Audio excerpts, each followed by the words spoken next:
지금부터 2022년 제2회 공감과 혁신 특강을 시작하도록 하겠습니다. 안녕하십니까? 금일 행사 진행을 맡은 경영혁신팀장 박소영입니다. 본격적인 강의 시작 전에 오늘 진행되는 공감과 혁신 특강에 대해서 잠시 안내 말씀드리겠습니다. 공감과 혁신 특강은 급변하는 외부 환경에 대한 이해와 공감을 높이고 이를 통해 우리 내부의 혁신을 이끌어내기 위한 마련된 특강으로 2022년 제1회 특강은 탄소 중립과 전력거래소의 역할이란 주제로 진행된 바 있습니다. 오늘은 ESG 경영대도와 함께 어느 때보다 기업의 윤리와 사회적 책임이 중요해지고 있습니다. 공공기관 윤리 경영의 가장 큰 이슈인 이해충돌 방지법에 대해 배워보는 시간을 오늘 가져보도록 하겠습니다. 먼저 이사장님께서 오늘의 특강에 대한 인사 말씀과 당부의 말씀이 있겠습니다. 이사장님을 큰 박수로 맞이해 주시기 바랍니다.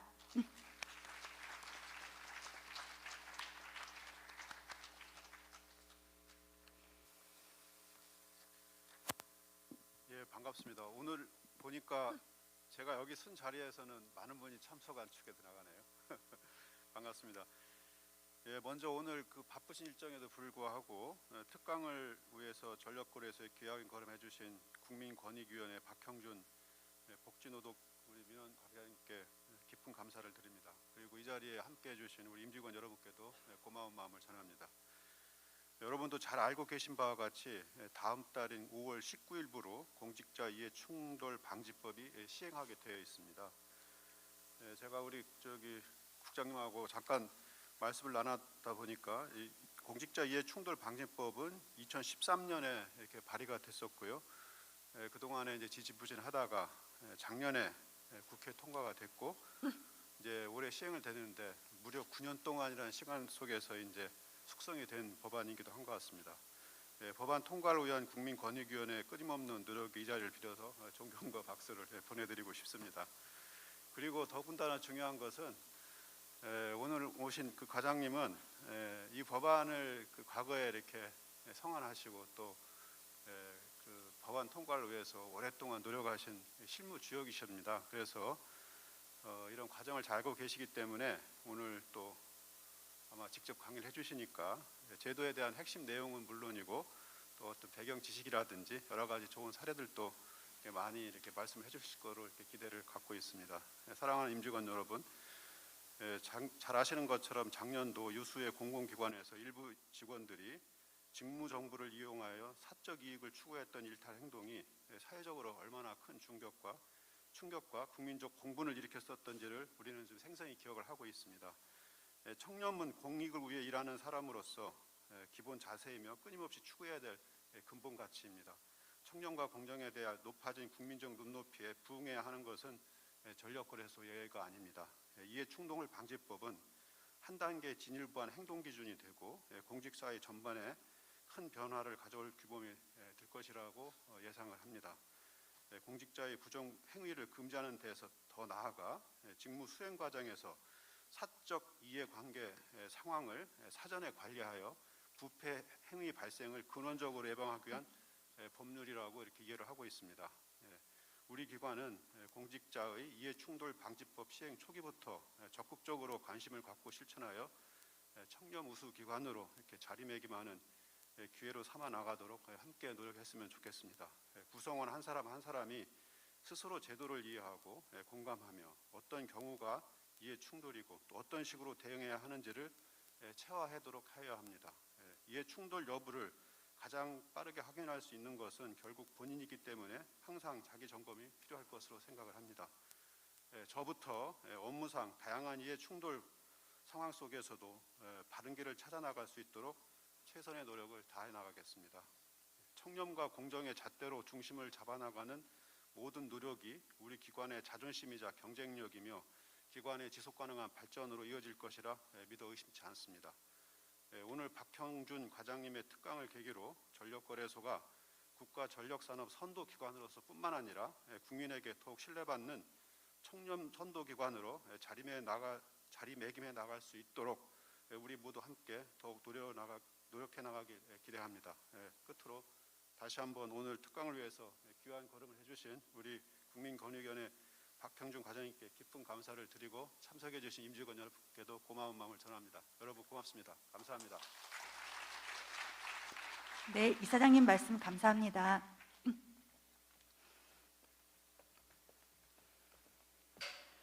다음으로는 국민권익위원회 박형준 과장님께서 공직자의 이해충돌 방지법 이해라는 주제로 강의를 해주시겠습니다. 강의 전 박형준 과장님의 양력을 잠시 소개해드리도록 하겠습니다. 국민권익위원회 박형준 과장님은 권익위 제도 개선 기획과 청렴 총괄과 홍보 담당과실 홍보 담당관으로 거치시고 재정경제심판과 과장, 행동강령과 과장의 주요 요직을 맡으시면서 현재 복지노동민원과 과장으로 재직 중이신 반부패 정책의 최고 전문가이십니다. 전력거래소의 윤리의식 제고를 위해 먼 길, 귀중한 시간 내주신 박형준 과장님을 뜨거운 박수로 맞이해 주시기 바랍니다. 네, 안녕하세요. 저는 국민권익위원회 복지노동민원과장으로 근무하고 있는 박용준입니다. 오늘 전력거래소 강의를 계속 많이 다니는데 조금 저한테는 좀 생소한 기관이라는 생각은 좀 들어요. 그래서 오면서 좀 공부도 하고 실장님한테 여쭤보기도 봤는데 좀 생소하다는 생각이 좀 들고, 저희 위원회에도 마치 또 한전에서 파견 나오신 분들이 많아요. 오기 며칠 전에 한번 찾아뵈서 한전과 전력거래소가 어떤 관계인지도 사실 잘 몰라서 그것도 좀 물어보고 하고 했는데, 우리 감사실에서 보니까 그 기관 소개 자료 PT 자료가 하나 보내주시더라고요. 거기 보니까 전력거래소 옆에 증권거래소라고 딱 표현한 게 두 개 비교가 있더라고. 그래서 뭐 하는지는 알겠다 그런 생각이 들더라고. 그리고 PT도 참 인상적이더라고요, 제가 보기에.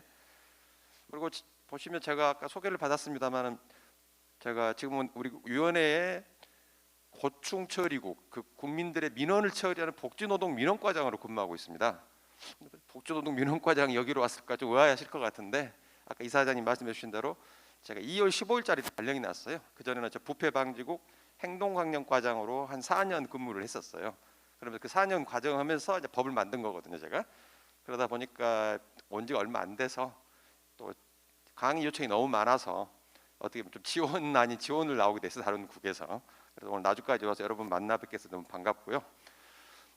이해충돌 방지법 이야기는 많이 들어보셨을 겁니다. 이해충돌. 우리가 뭐 이해충돌 이야기를 많이 하고 있는데, 사실 또 이거에 대해서 관심이 없는 분도 많고, 또 자기 업무 공정하고 객관적으로 좀 다 처리하시잖아요. 그런 분들한테 또 이해충돌은 너무 먼 이야기예요. 관심이 없어도 되는 이야기. 자기 일만 객관적으로 공정하게 한다면 이 이해충돌이라는 게 필요가 없는, 이 법이 필요가 없는. 그래서 저는 강의 다니면서 꼭 마지막에 그럽니다. 우리 이해충돌 방지법이 한 9년 만에 만들어졌는데 이 법 빨리 이제 폐지되는 그런 공직사회가 돼야 된다. 필요가 없는 법이 돼야 된다. 그런 이야기를 많이 농담으로 하고 있는데, 그런 게 바로 이 공직자의 이해충돌 방지법입니다. 이 공직자 이해충돌 방지법 이 법명도 많이 바뀌었어요. 여러분 김영란법 아시죠? 예전에는 김영란법 그 속에 들어가 있었어요, 이게. 그래서 국회 제출을 했는데 국회 논의 과정에서 이해충돌이 너무 어렵다. 그리고 우리나라 공직사회에서 아직 이해충돌 논의해서 적용하기는 너무 어렵다. 그래서 국회 논의 과정에 빠졌던 거예요, 이게. 그리고 면서 16년 9월에 여러분이 아시는 청탁금지법 김영란법이 시행되면서 이거는 고스란히 빠졌던 겁니다. 그러다가 18년도부터 저희가 이제 여러분도 기관에 행동강령이 있잖아요. 행동강령에 이제 먼저 집어넣어서 그동안 운영을 해왔었어요. 그래서 오늘 제가 말씀드릴 내용들이 보면 여러분 기관의 행동강령에 고스란히 있는 내용들입니다. 단 법으로 상향됐다는 것. 그리고 행동강령은 아시지만 이런 국회의원이나 헌법기관 있잖아요. 감사원, 법원 이런 쪽은 적용이 안 됐어요. 행동강령은 우리 공공기관과 우리 행정공무원들, 행정부, 지자체 공무원들만 적용됐었어요. 근데 국회의원들 이해충돌 이야기가 많이 나와요. 근데 그 사람들을 제어할 수가 없는 거예요. 그래서 이게 법으로 올라간 겁니다. 즉 법으로 올라갔다는 걸 아시죠? 이제 처벌이 따르는 거고 모든 공직자가 똑같이 적용을 받아요. 대통령부터 저 밑에 공무원으로는 9급, 10급 직원까지. 여러분 공공기관도 마찬가지고. 이해충돌 방지법 보면 뭐 재정의 제일 중요한 게 두 번째 10대 행위균 이겁니다. 10개. 뭐 할 때 신고 좀 하고 하세요. 뭐 하는 것은 하지 마세요. 10개, 5개가 거기에 대해서 강의를 할 겁니다. 그리고 이런 제도가 운영이 되려면 똑같이 어떤 위반 행위를 신고하면 신고자를 보호도 해줘야 되고 보상도 해주는 그런 제도로 이렇게 운영이 되도록 만들어져 있어요. 이제 입법 추진 배경 이거 간단히 넘어가겠습니다. 보면은 지금 애국 같은 선진국들 이런 데 보면은요 다 기존에 다 만들어져 있어요. 미국은 1962년에 벌써 제정이 되어 있습니다. 미국 같은 는 미국은 아주 철두철미해요. 좀 뒤에 가보면 이런 게 있어요. 공직자, 고위공직자는 자기 해당 기관에 자기 가족을 채용하면 안 된다고 법이 돼 있어요. 특별 채용 못 한다. 공개 경쟁 아니고는 못 들어온다. 근데 미국은 또 얼마나 웃긴 게 있는 줄 아세요? 거기도 못 하게 돼 있어요. 근데 채용을 하면 해도 되는데 고위공직자 가족을 자기 기관에 채용을 하면 그 사람 보수를 안 줍니다. 미국은 또 그렇게 또 만들어놨어요. 특이하죠. 미국은 1962년부터 운영했던 법이라 가장 클래스가 달라요 저희하고서. 그래서 미국 공직사회 같은 경우는 벌써 이 공무원들이나 우리 공무원의 사람들의 의식이 달라요. 자기와 이해충돌이 있는 거는 당연히 나는 안 하고 빠진다. 근데 우리는 또 그런 강의하다 보면 우습게로 그런 말을 해요. 일하기 싫은 사람 그럼 무조건 신고하고 빠지겠네요. 그런 상관없습니다. 어쨌든 이해관계가 걸려 있는 일은 하지 마라. 기관장한테 신고하고 당신은 그 일 빠지세요. 이게 이해충돌이에요. 이해충돌. 예를 들어 이런 거 있지 않습니까? 제가 여기 전력거에서 계약부서에 근무를 하는데 나주가 내 고향이야. 나주에서 계속 학교 다니다가 전력거래소를 들어왔어요. 나주에 아는 지인들이 너무 많아. 내가 아는 지인이 여기서 인쇄업소를 해요. 오늘 내가 무슨 수의계약을 하나 해야 돼요. 계약부서에서. 근데 그 친구가 들어와요. 예전 같으면 어떻습니까? 공직사회. 저도 공무원 생활 한 27, 8년 했는데 예전 같으면 그런 게 많았어요. 아는 사람 주는 거예요. 근데 지금은 그러지 않잖아요. 그럴 때 내가 계약을 하려 수의계약을 하려는데 상대자가 봤더니 내 형님이다. 형님이 들어온다. 이거 어떻게 해야 되나? 이게 이해충돌인 거예요. 공적인 일은 해야 되겠지만 나와 형과의 가족으로 맺어진 그 피로 맺어진 관계에서 형의 이익도 좀 봐줘야 될 것 같고 그게 공적 이익과 사적의 고민이 빠지죠. 그게 이해충돌이라 그럽니다. 그럴 때 어떻게 할 건지 그게 이 법이에요. 근데 아까 말씀드린 대로 기존 행동강령에서만 우선 도입을 했더니 이런 사람들을 어떻게 제어할 수가 없고 또 이런 게 있잖아요. 도지사, 시장, 구청장 이런 분들은 행동강령 위반을 해도 제가 위반 통보를 하거든요. 장관한테도. 근데 정무직이나 이런 민선직들은 징계가 없어요. 제도적으로. 징계를 못 하게 돼 있어요. 그러니까 그 사람들 아무 위반 통보해봤자 의미가 없는 거예요. 재작년에도 저희가 이해충돌 1호로 국토부 그분은 오래됐으니까 좀 거론을 하겠습니다만은 모 차관님께서 사적 이해관계 신고를 안 해가지고 저희한테 시민단체 신고가 들어왔어요. 제가 직접 조사했어요. 그 차관님이 인정하시더라고. 확인해서 다 썼어요. 위반 통보했습니다만은 정무직은 징계가 없어요. 징계가. 단지 뭐 정치적인 도의적 책임 정도 진다 할까. 그래서 이런 법이 나온 겁니다. 서울의 현직 구청장도 사적관계 신고 안 했다 해가지고 참여연대 저한테 신고해서 조사를 해보니까 걸렸는데 위반 통보하니까 뭐 별게 없어요. 근데 이제 이 법이 나옴으로써 이제는 과태료가 부과되고 형벌이 따른다는 것. 이게 큰 차이입니다.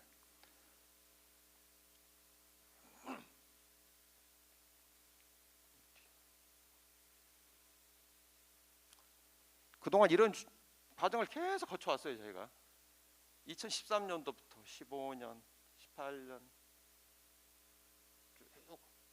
이 법을 통과시킬 때 작년 1월부터 추운 겨울에 국회에서 공청회하고 재정법이다 보니까 또 처음 예민한 게 많아가지고 우리는 정무위원회인데 정무위원회 소위를 9번을 했습니다. 9번을.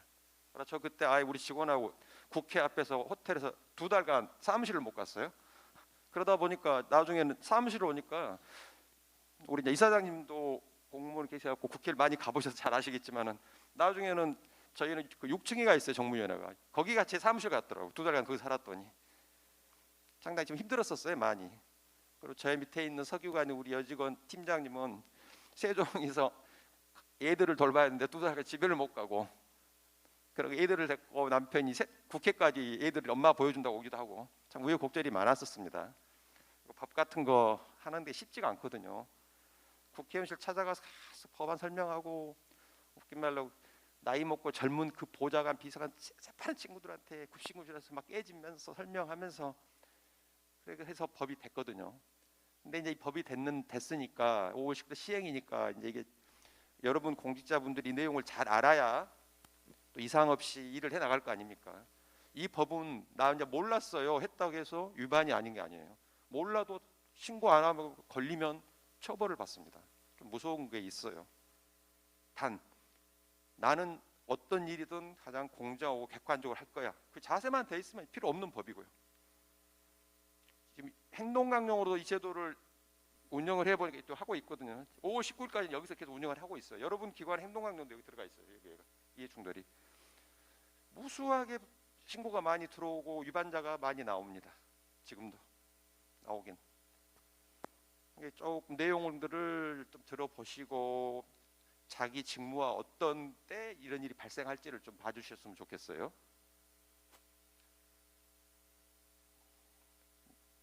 뭐 이러합니다. 이거 나는 청렴한 직무를 수행할 거야. 공정한 직무를 할 거야. 근데 아까 말씀대로 근데 이 일이 내 가족의 일이네. 내 가족이 뭘 신청했네 나한테. 이럴 때 사람 누구나 그러잖아요. 내가 조금만 잘해주면 우리 가족 편하게 살 수 있는 여건을 만들 수가 있는데 나는 또 이 일은 해야 되고 그런 관계에서 이 고민하고 있는 이 공직자 이 사람이 지금 이해충돌에 빠진 거죠. 이해충돌에. 그러면 난 어떻게 할 건가? 근데 우리나라 과거 제도가 김영란법 청탁금지법이 나온 것도 아주 쇼킹했어요. 그러잖아요, 여러분. 뭐 3만 원, 5만 원, 뭐 10만 원 이런 이야기 있잖아요. 사실은 청탁금지법도 3만 원, 5만 원, 10만 원이 주가 아니에요, 사실. 그거보단 부정한 청탁하지 마라. 근데 과거에는 부정한 청탁 같은 거 해도 법으로 규제를 못 해요. 대가성을 밝히지 못하면 뇌물죄로 집어넣지도 못하고. 그래서 청탁금지법 나왔을 때도 아주 쇼킹했다는데 이제 이게 들어보시면 되겠지만 이것도 좀 쇼킹한 법이에요. 과거에 비하면. 그런 관계에서 어떻게 예전에는 뭐 내 형님이 나한테 신청하든 말하든 누구한테 말 안 하고 그냥 업무 처리해서 봐줄 수 있었잖아요. 근데 이제는 이 시각들이 공직자의 시각이나 국민들의 시각 특히 우리 공직사회를 비판하는 지켜보는 시민단체 출신들이 가만히 있질 않아요. 이제 그런 거에 대해서. 그래서 언론에 계속 뜨잖아요. 이런 것들이. 그래서 공직자가 이런 경우 있을 때 어떻게 쉽게 빠져나올 건지 어려운 상황에서 헤쳐나올 건지를 제도적으로 보장을 해줘야 된다. 즉 여러분들을 이해충돌로 규제해서 잡겠다는 게 아니라 이해충돌에 빠졌을 때 공식적으로 제도적으로 이런 행위만 하시면 당신은 아무 이상 없어요. 그거를 보장해 주는 거예요. 심리적으로. 그럼 이 공직자 대상입니다. 보시면 다 들어가 있어요. 계속 김영란법도 그랬는데 국회의원이 빠졌대요. 국회의원이. 말씀드리지만 청탁금지법에도 국회의원 다 들어갑니다. 다 들어가게 돼 있고요. 또 이해충돌 방지법을 만드니까 유튜브 보면 현직 국회의원이 다 그렇게 이야기를 해요. KBS 라디오에서 이해충돌 방지법 내가 봤는데 국회의원이 빠졌더라. 황당한 소리를 해요. 들어가 있습니다. 국회의원 다. 우리나라 공직자가 공무원 이런 공무원 합쳐서 약 190만 명에서 200만 명이라고 합니다. 200만 명. 다 적용이 됩니다.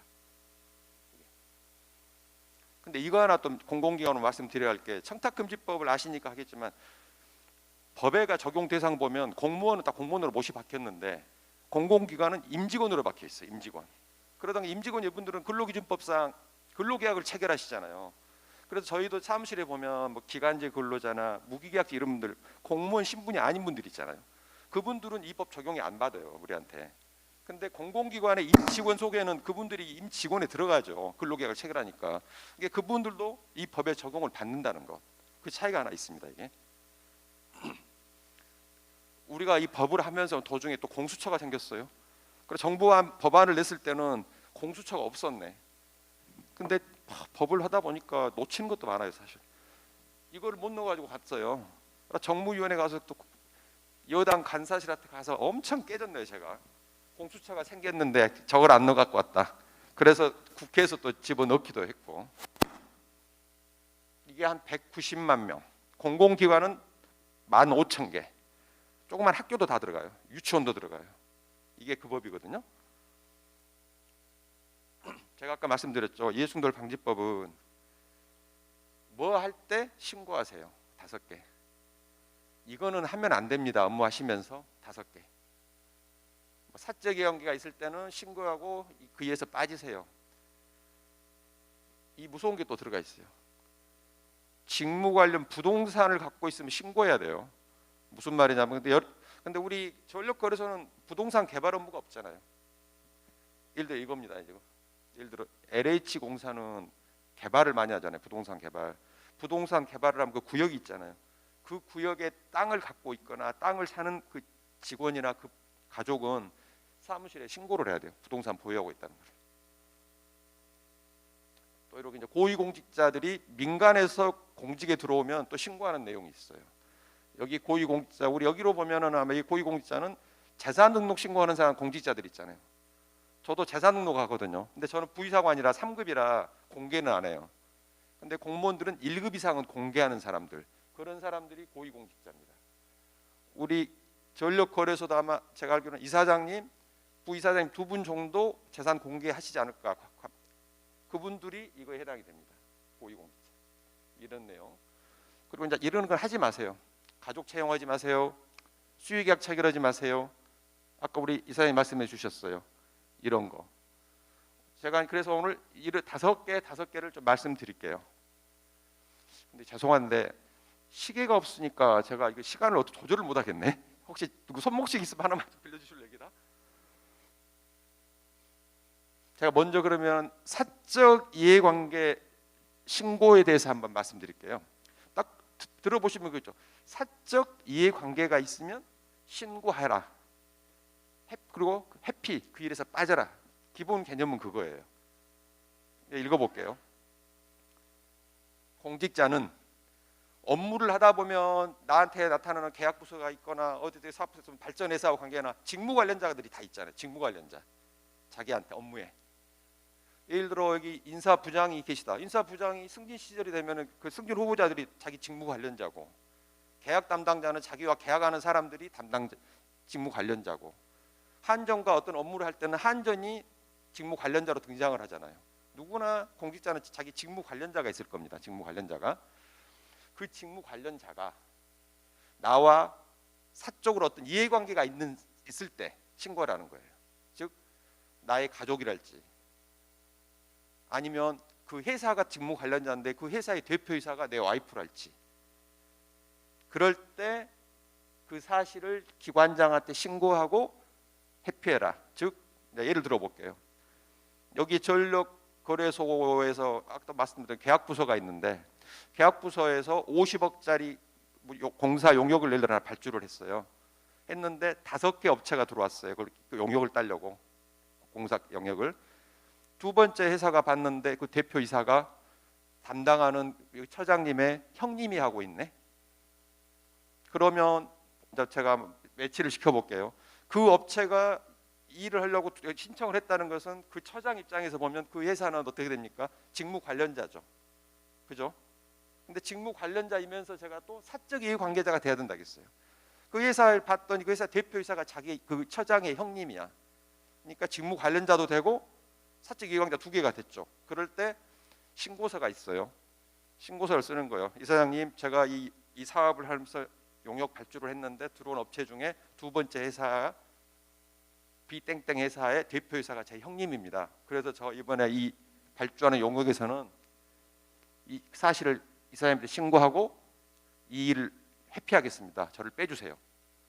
그리고 빠지는 거예요. 그럼 이사장님이 너는 이 일에서 빠져. 이 건에서 빠져. 이게 사적 이해관계자 신고예요. 그런데 그러면 이제 직무 관련자란 개념이 어떻게 보면 막연하잖아요. 그리고 사적 이해관계자도 한번 봐보세요. 사적 이해관계 사람 다, 나는 30년 동안 군대 친구를 만나기 때문에 그 친구가 사적 이해관계를 할 수도 있고, 내 이모가 될 수도 있고, 내 은사님이 사적 이해관계를 생각할 수, 사람마다 사적 이해관계자의 개념이 다르잖아요. 그래서 이 법에는 뒤에 보면 아시지만 직무 관련자 개념을 명확히 넣어놨고, 법에서 사적 이해관계자는 이 정도 범위야 하고 넣어놨어요. 그 경우만 신고하는 거예요. 이제 보여드릴게요. 먼저 공직자는 이런 일들을 합니다. 봐보세요. 자기가 하는 일은 어떤 일인지. 계약하는 사람은 이런 일을 할 거고, 내부 또 인사 업무 담당하신 분들은 뭐 이런 걸 하고, 감사실은 행정감사를 할 때고, 지자체 가면은 뭐 건축 인허가를 해줄 테고, 국세청은 조사 단속도 하고, 병무청은 이런 일, 무수한 일들을 하고 있을 거예요. 그래서 나름대로 공직자들이 하는 일을 여기다 나열을 해놨어요. 이런 직무만 하는 공직자. 이게 누가 또 그럽니다. 아, 그러면 나는 저 속에 안 들어간 업무를 하고 있기 때문에 나는 신고 안 해도 되겠군요. 맞습니다. 근데 자기 업무가 여기에 안 들어가는 게 거의 없을 거예요. 이게 법에가 이렇게 딱 규정이 돼 있어요. 이런 업무 하는 사람은 신고하게 된다. 근데 이런 직무를 하는 데 있어서 예를 들어 이런 것도 있잖아요. 여기서도 감사를 하잖아요. 감사. 자체 감사실에서 감사를 하는데 감사 대상이 있잖아요. 직원 누구. 그러면 그 사람은 그 감사하는 동안에는 직무 관련자죠. 근데 직무 관련자다 봤는데 그 사람이 내 동생이 될 수도 있어요. 우리 공공기관 덜 하겠지만 이 전라도도 예를 들어 나주시만 가도요. 이런 경우가 있습니다. 부시장이 승진심사위원장이에요. 근데 그 지역에서 오래 살았어. 그러다 보니까 또 옆에 있는 분 과장은 자기 동생이 될 수도 있고요. 재수 씨가요 6급으로 뭐 팀장도 있고 지역사회는 많이 그래요. 그래서 부시장이 승진심사위원회를 해서 승진심사를 하는데 자기 재수 씨가 들어올 수도 있어요. 후보로. 그럴 때 승진심사 입장에서 보면은 그 대상자는 자기와 직무 관련자잖아요. 근데 직무 관련자이면서 나의 재수 씨야. 그런 관계가 맺어질 수가 있어요. 이런 직무를 하는 사람들. 대통령령으로 또 이런 직무에 또 새로운 직무가 추가하도록 또 해놨고, 이런 직무를 하는데 이제 나옵니다. 법에 이렇게 4개가 들어가 있습니다. 직무 관련자는 이런 이야기다. 1번 일정한 행위나 조치를 요구하는 개인 법인 단체. 나 주택 인허가 해주세요. 구청에 신고. 나 등본 떼러 왔어요. 주민센터 가서 신고. 전력거래소에도 무슨 신청이 막 들어오잖아요. 발전회사나 이런 데서. 그런 어떠한 공공기관에 이걸 좀 해주세요 하고 요구하는 개인이나 단체, 법인들 이런 것들이 아닐까. 등록 신청, 특허 신청, 면허 신청하는 사람들, 단체들, 직무 관련자라는 거예요. 또 공공기관은 무수한 계약들을 체결을 많이 합니다. 이런 계약들을. 그 계약을 체결하게 되는 대상, 개인, 법인, 단체가 또 직무 관련자다. 또 여기 이제 대표적인 게 이거죠. 우리는 공직자들은 어떤 법령 제도를 갖고 있기 때문에 어떤 개인이나 법인 단체에 어떻게 하냐에 따라 이익도 줄 수 있고 불이익도 줄 수 있잖아요. 국세청이 삼성 세무조사를 나간다. 그 조사관이 어떻게 하냐에 따라 좀 봐줌에 따라서 이익을 줄 수도 있고 세게 조사해서 불이익을 줄 수도 있죠. 주차 단속, 조사, 감독, 과태료 부과 이게 다 이런 과태료를 받거나 단속을 받는 개인 법인 단체.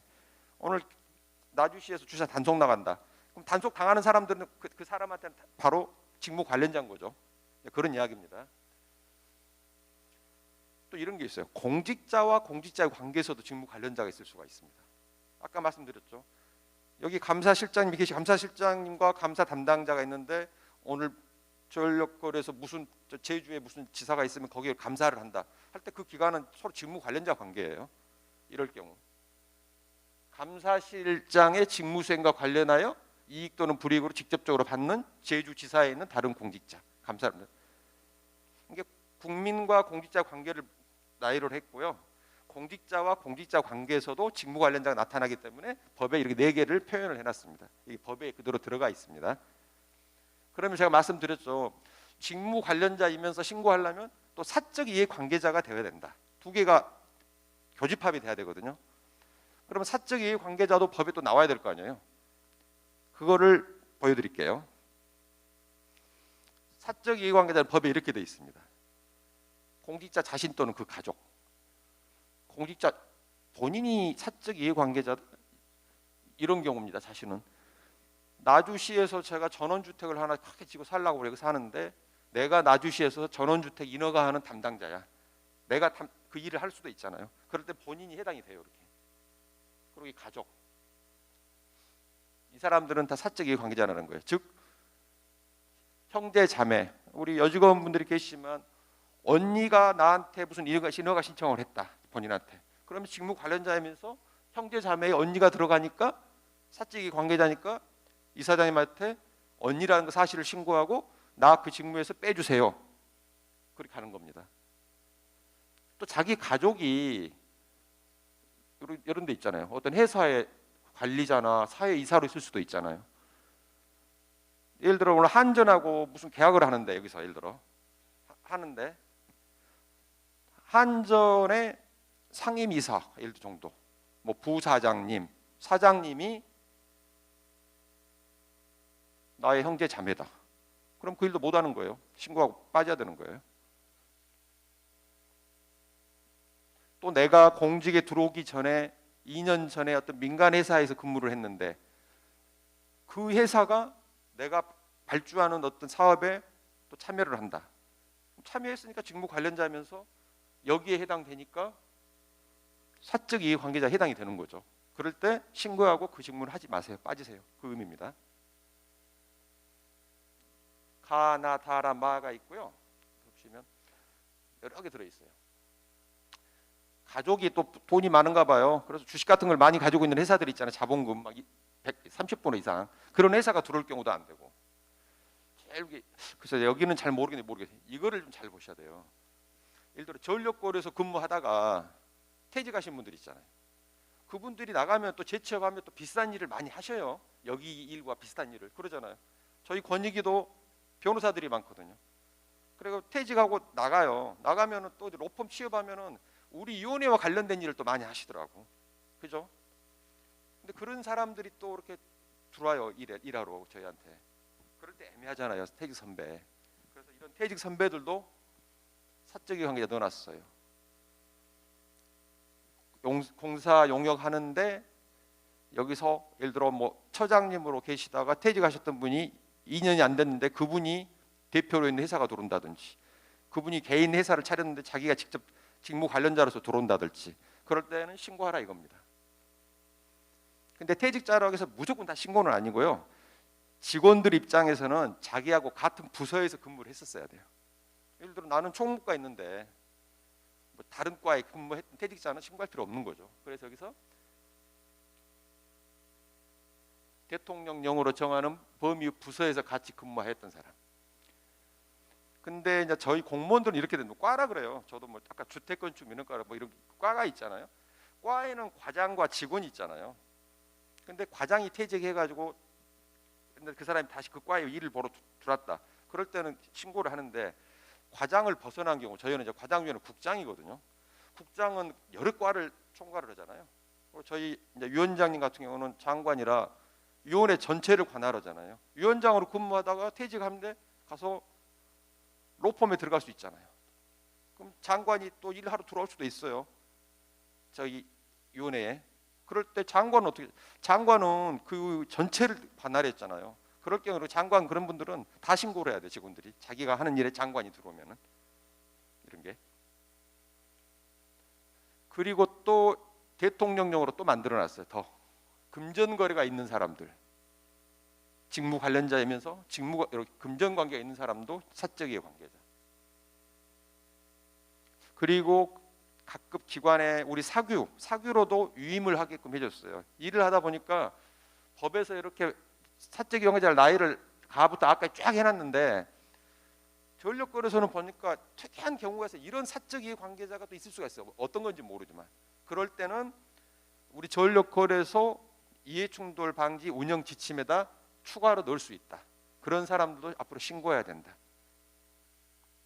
이걸 만들어놨습니다. 이렇게. 국회 같은 경우는 아주 특성이 강하고 업무가 좀 일반하고 다르잖아요. 그래서 국회에서 요구를 해서 넣어줬는데 넣은 건데요. 이렇게 자기 기관 기준으로 봤을 때 좀 추가하고 싶은 사적이의 관계자 그런 거를 넣어라. 이렇게 만들어놨습니다. 이게 직무 관련자와 사적이의 관계자입니다. 다시 말씀드리면 사실 이 법이 이게 70%예요. 지금 이 규정이 여기서 다 벌어져 이해충돌이. 그래서 이걸 제가 지금 시간을 계속 이야기하고 있는데 다시 말씀드리면 직무 관련자가 나타나야 된다. 근데 그 직무 관련자가 가부터 아에 해당하는 사람이어야 되거나 기관이나 단체여야 된다. 두 개가 매치가 됐을 때 자기 기관장님한테 나는 이러이러한 사유로 이 일을 못 하겠습니다. 신고하겠습니다. 저를 이 일에서 빼주세요. 그러면 이런 보고를 이제 이사장님이 받으시면 이사장님이 어떤 조치가 있어야 되잖아요. 그 조치를 이제 법에서 또 어떻게 하고 있냐면, 이사장님이 감사실을 통해서 어떤 거 하나를 받았어요. 신고한 걸 봤어. 신고를 보니까 아 그래, 네가 이 일 하는 거는 진짜 좀 오해를 받겠다. 오해를 받을 소지가 있으니까 너 그 일을 일시 중지해, 하지 마. 그러면서 그 일은 다른 사람 대리자를 지정하겠다. 직무도 재배정해주고, 너는 그 일이 계속 벌어질 수밖에 없다. 이 지역사에 살다 보니까 그렇게 너는 일을 하지 말고 다른 데로 전보를 시키겠다. 다른 부서로. 이런 조치를 하도록 해놨어요. 다시 말씀드리면 이 일이, 저도 이런, 저희 위원회는 이 신고가 엄청 발달돼 있어요. 저희는 막 보세요. 위원장님, 부위원장님도 수시로 막 신고합니다. 처음에 지금 농담으로 그래요. 위원장님, 부위원장님이 일 안 하려고 신고만 하고 있다고. 그럴 수도 있어요. 저희 위원장님도 변호사 출신이에요. 저희 부위원장님 한 분도 검사의 변호사 출신이에요. 영역이 엄청 넓잖아요. 하다 보니까 자기와 관련된 일이 들어와요. 그러니까 계속 신고해요. 근데 그분들 뭐라고 하는지 아세요? 하고 나면 되게 마음 편하고 좋대요. 아예 딱 그 전화 오면 전화하고, 나는 그 신고했어. 일 할 수가 없어. 나는 일을. 마음 되게 편해요. 저도 행동강령과장 하면 행동관 위반행위 신고를 조사를 많이 합니다. 200만 공직자를 다 저희가 조사하거든요. 4년 동안 무수하게 조사를 해봤는데, 저도 제 조카가 한번 신고한 적이 있고, 고등학교 친구가 신고도 하고 막 그러더라고요. 제가 이거 있는 줄 알고 다 회피했어요. 저는 그거 안 하다 걸리면 큰일 나니까. 근데 마음은 되게 편해요. 괜히 나하고 관련 있는 사람 거 조사하면 전화 받게 되고 뭐하면 괴롭잖아요. 이거. 이게 지금 저희 위원회에서도 그러고 신고한 사람들 되게 마음을 편하게 생각합니다. 그래서 저희는 당연히 신고하면 다 회피시킵니다. 위에서. 아무리 뭐 우리 위원장님까지 다 신고해버리는데, 회피해버리는데, 회피하면 누가 하느냐? 부기관장이 하는 거예요. 그거. 우리 전력거래소도 어떻게 보면 그런 문화가 조성이 돼야 돼요. 일하다가 나 애매하네. 그럴 땐 나 일 못하겠어. 위에 보고하고 신고서 작성해서 일 회피. 근데 또 이런 경우가 있습니다. 전력거래소는 아까 이사님 말씀 들어보니까 한 500명 된다 그래요. 근데 공공기관이 엄청 많잖아요. 전남 장흥에 가면, 전남 장흥 아시죠? 전라도니까. 공공기관인데 직원 6명. 그 대표이사 1명 있고요. 무슨 과장 하나 있고요. 차장 하나 있고 수의까지 하면 6명밖에 없어요. 근데 거기서는 한 명이 일을 회피하고 신고해버리고 회피한다 그러면 일을 할 사람이 없어요. 또 그런 경우가 있어요. 이 옆에 한전 사람 얼마나 많습니까? 그런 데는 대리할 사람 많이 있죠. 아무리 봐도. 근데 없는 데도 있어요. 그래서 법에서 신고하고 회피해야 되는데 그 외회를 둔 경우도 있어요. 너가 신고했는데 너를 대체할 사람이 도저히 없다. 그럴 경우는 기관장이 너 그대로 해. 이것도 법에 넣어놨어요. 그리고 너가 근데 그 일을 하면 오해받을 소지는 있으니까 이해충돌 방지 담당관, 감사실장으로 하여금 수시로 확인 점검해봐라. 제대로 하는지. 이렇게 이제 구성이 돼 있습니다. 이 법이. 이거는 자기가 사적 이해관계에 있다고 서류를 보고 판단이 되면 아는 날로부터 14일 이내 신고하게 돼 있거든요. 아는 날로부터 14일. 그럼 이제 그런 말을 합니다. 그럼 아는 날의 개념이 뭡니까? 당연히 그러잖아요. 여러분 지금은 이제 좀 말해도 예전에 조국 이해충돌 이야기 많이 나왔었죠. 추미애 이해충돌. 그때 제가 한 3달간 죽다 살아났어요. 그것 때문에. 이것 때문에. 여기서 나오는 이야기다. 그래서 아는 날 신고하는데 아는 날이 언젠가. 아는 날은 다른 게 없어요. 자기가 신문을 봤던, 밑에 보고를 받았던, 그냥 핸드폰 통화를 했던 아는 날 무조건 신고하는 겁니다. 그러면 또 그러죠. 그럼 신고 안 하면 모를 거 아니에요. 나 몰랐다고 하면 되잖아요.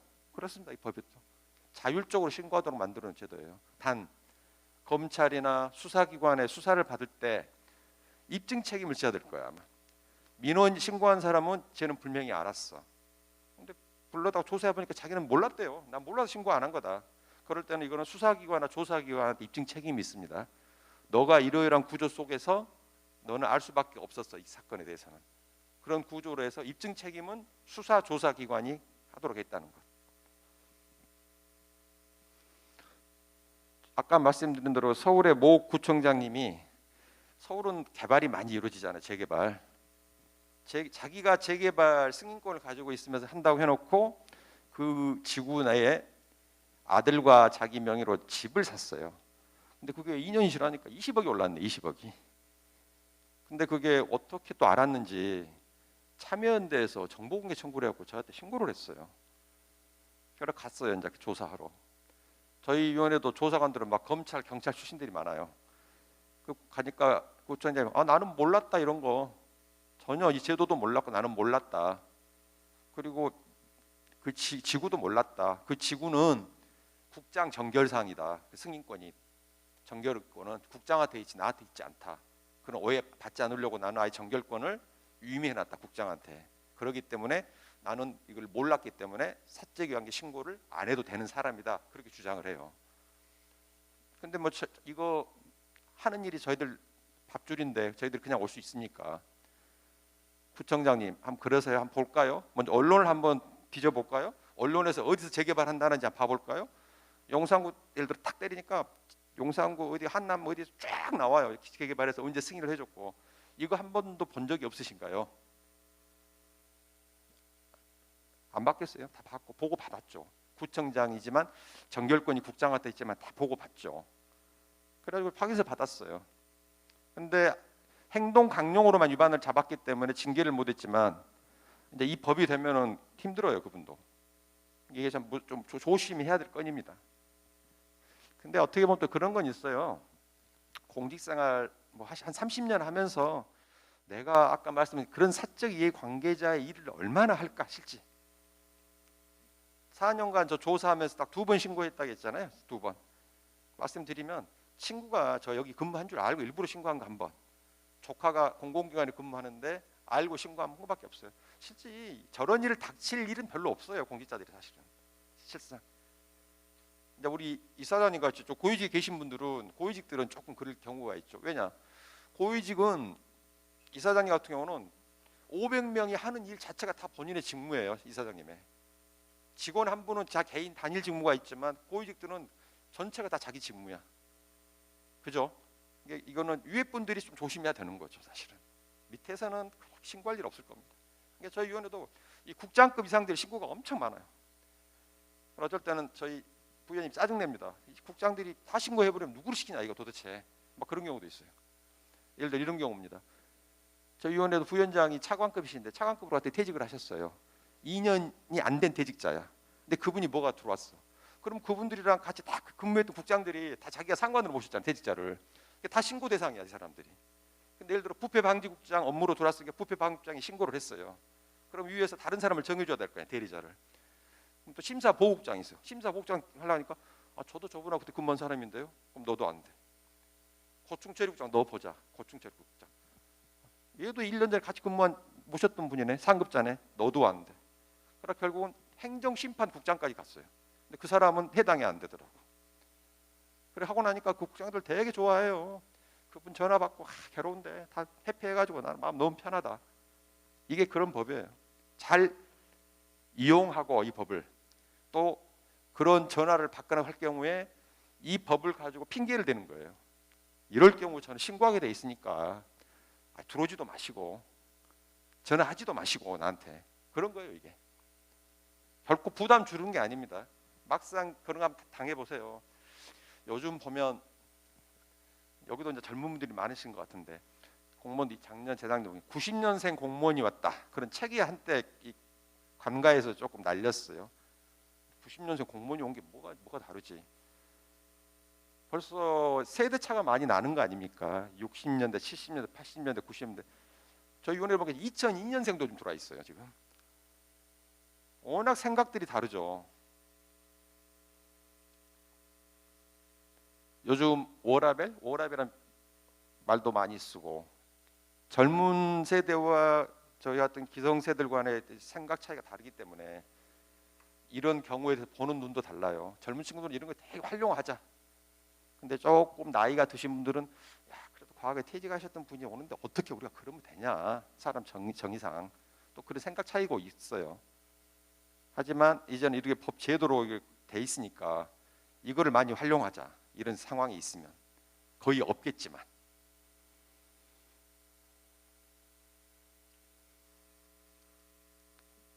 이거 신고 안 하면은 어떻게 되냐? 징계는 의무고요. 2천만 원의 과태료를 부과합니다. 그 신고 안 하고 한 행위가 불법적인데 불법 또 이익이 있었다. 다 환수하게 돼 있고요. 근데 또 이런 것도 있습니다. 신고 회피 신청의 예외 할 필요 없다. 이런 경우 있잖아요. 제가 오늘 나주로 와고 나주가 고향인 내일도 나주가 해서 나주 어디 가서 주민센터 가서 등본을 하나 떼러 갔어요. 갑자기 등본이 필요하니까 등본을 떼려는데 등본 담당자가 내 딸이네. 그럼 신고해야 될 거 아니야 나도.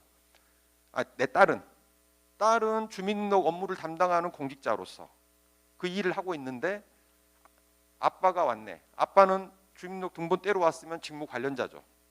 근데 아빠 관계야 딸하고. 그게 또 사적 이해 관계자야. 그럴 때 그럼 딸은 주민등록 등본 하나 떼주면서 동장님 저는 아빠가 주민등록 떼러 왔으니까 신고하고 회피할게요. 그거 좀 이상하죠. 그래서 특정한 어떤 법률 관계를 확인 증명하는 정도. 이런 경우는 뭐 자격증 발급받으러 왔어요. 뭐 이런 경우는 신고 안 해도 된다. 단순한 거는. 민원의 종류에 유권 해석도 들어가고 많잖아요. 반복 민원, 질의 민원 막 이런 거 많잖아요. 근데 모든 거를 다 신고하긴 할 수가 있고 단순한 이런 사항은 신고 안 해도 된다. 이게 그런 예외도 좀 뒀습니다. 그리고 이제 중앙부처에 있다 보면 뭐 대통령령 법률 개정 이런 게 많아요. 이 법도 마찬가지고. 근데 그 법 수혜자에 따라 또 내 가족이 수혜자가 될 수도 있고 막 그러지 않습니까?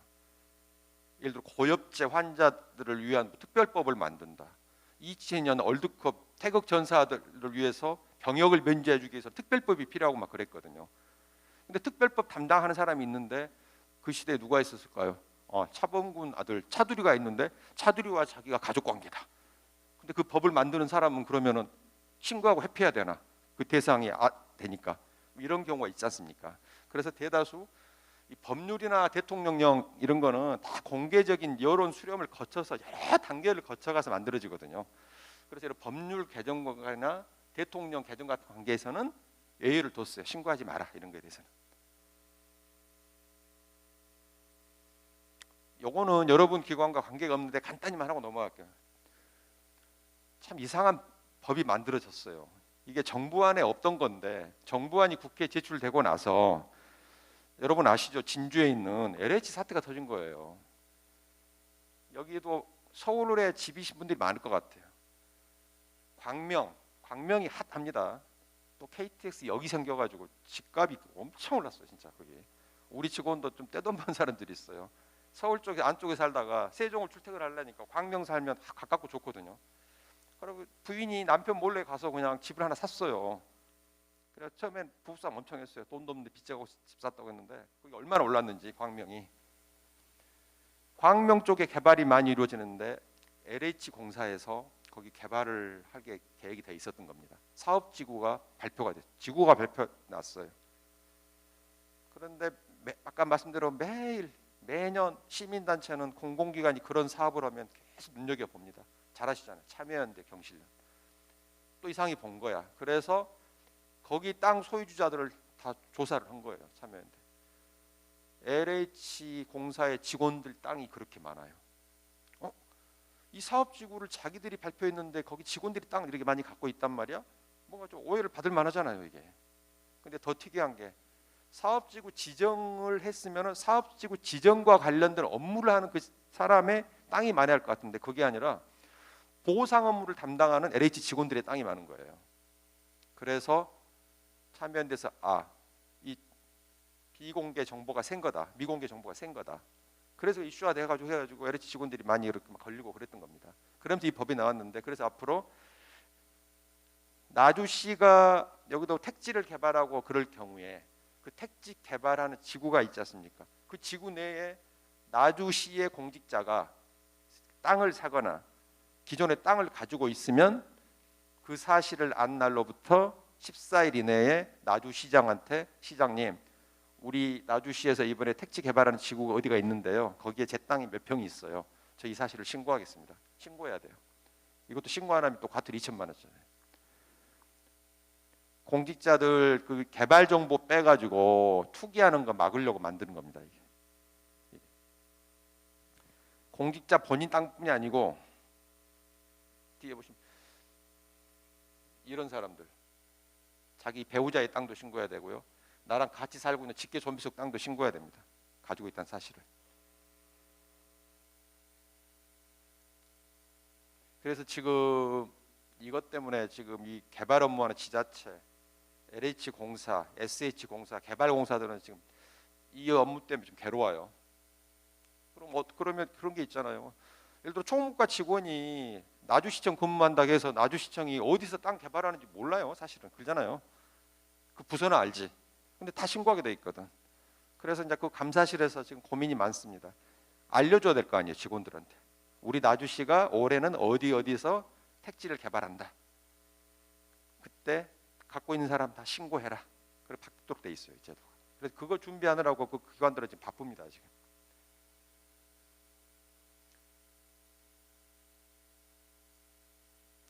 이게 부동산 개발과 관련된 법이에요. 37개가 나오는데 이거를 저희가 한 4,000개 되는 법에서 다 찾아냈어요. 이게 부동산 관련된 이런 법 근거로 사업 시행하거나 승인하거나 인가하거나 하는 기관들은 다 부동산 보유 매수 신고를 합니다. 그 직원들 하게 돼 있습니다. 우리 여기 전력거래소는 없을 것 같아요. 부동산 개발이. 4,000개 법 가지고 이거 찾는데도 괴롭더라고요. 아시면 저도 행정직이거든요. 우리 직원들도 너무 전문적인 법이라. 그래서 이거 가지고 한 직원은 국토부 가서 6개월 살았습니다. 국토부 직원들하고 계속 이게 해당되느냐 안 되느냐, 해당되느냐 안 되느냐. 이게 아주 예민해요. 지자체나 이런 데는. 이건 넘어갈게요. 그리고 여러분 기관하고는 관련이 없으니까. 고위공직자, 아까 말씀드렸죠. 고위공직자는 재산 등록하면서 공개하는 사람들, 담보에. 공무원은 1급 이상, 공공기관은 보통 임원급 이상들이 많이 하시는 것 같아요. 저희들 재산 공개 얼마 전에 나왔는데 재밌어요. 우리 장관이 재산 얼마나 가지고 있을까? 우리 실장님 재산 건보 보면 재밌게 나오잖아요. 보는 재미도 있어요. 그분들이 공개하는 분들이 우리나라 5,400명. 그분들이 민간에 있다가 이렇게 공직으로 들어온 분들이 많아요. 그러면 그분들이 공직에 들어와서 일을 하면서 자기가 근무했던 민간과 관련된 기관에 딜을 좀 봐준다든가 그럴 소지가 있다. 그래서 고위공직자로 민간에 들어온 분은 그 민간 기관에서 근무하면서 활동했던 3년간의 업무 실적을 다 제출해라. 기관에, 감사실에. 그 기관과 관련된 일을 하는지를 앞으로 지켜보겠다. 고위공직자들 어떤 일, 민간에서 뭐 이런 일을 했다든지 이럴 때 이런 사람들은 3년간을 제출해라. 감사실에. 지방의원도 대상이잖아요. 지금 실태조사를 가보면 지방의원들이 이게 제일 많이 걸립니다. 이게 좀 걱정이에요. 사실은 이 법 되면 지방의원들 많이 나올 것 같고 이 공공기관도 사실 좀 많이 나오더라고. 이건 진짜 제도를 몰랐더라고. 그래서 이 고위공직자분들은 또 비서실들이 있잖아요. 감사실 있고 감사실에서 잘해주셔야 할 게 고위공직자 이분들이 민간에서 들어온 분들이 있으면 빨리 체크해갖고 이거를 빨리 가서 알려드려야 돼요. 이거 제출하게 돼 있다고. 그러니까 감사실이 몰라버리니까 기관장도 몰라버리고 그렇게 되더라고. 이거를 잘 알아셔야 돼요. 감사실에서. 이것도 이렇게 됩니다. 안 하면. 어떤 기관은 고위공직자가 그렇게 많은데 위반자가 하나도 없는데 어떤 기관은 싸그리 걸려요. 왜 그런가 조사해봤더니 감사실에서 무덤덤 넘어갔던 거죠.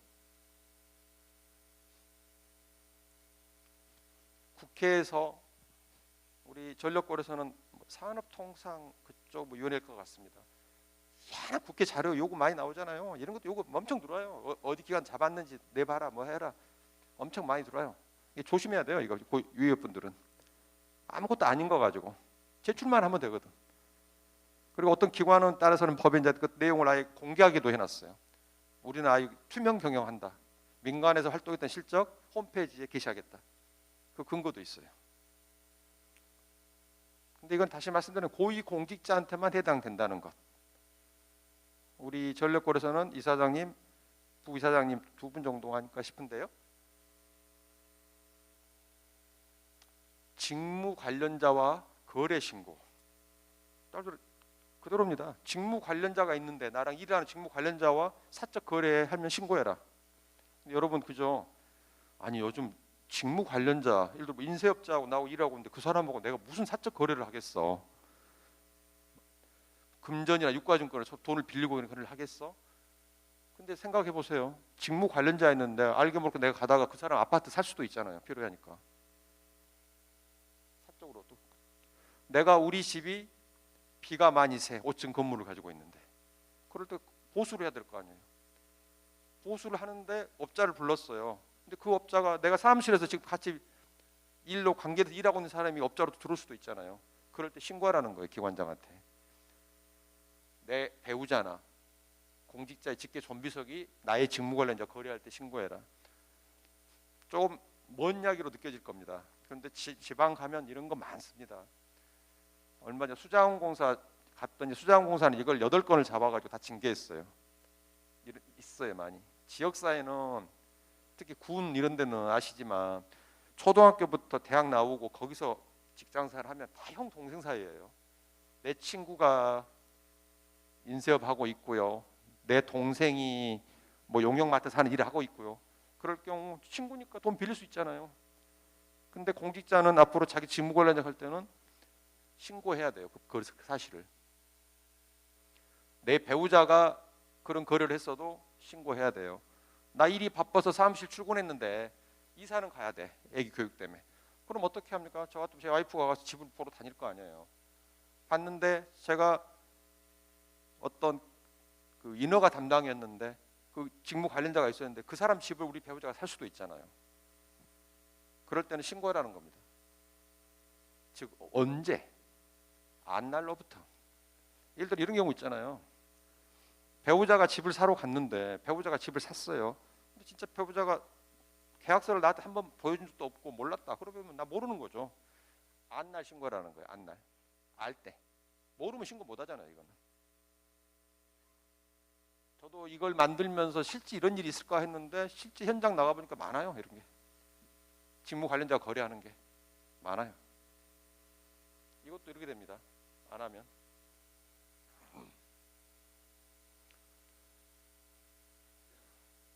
직무 관련자와 거래를 신고를 하면 또 어떤 일이 있냐면 기관장 입장에서 보면 야 네가 그 사람하고 직무 관련자면서 이런 거래까지 하고 그러면 너 공정하게 일할 수 있을까?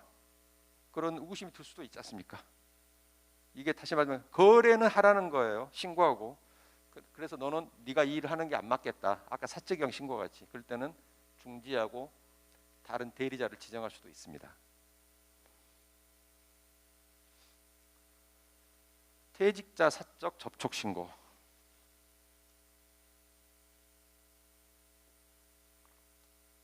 근무를 하다 보면 저희 위원회는 말도 그렇고 그냥 이 페이퍼만 쓰는 조직이에요. 어떻게 보면 조사만 하고 뭐 사업을 하는 부서가 아닙니다.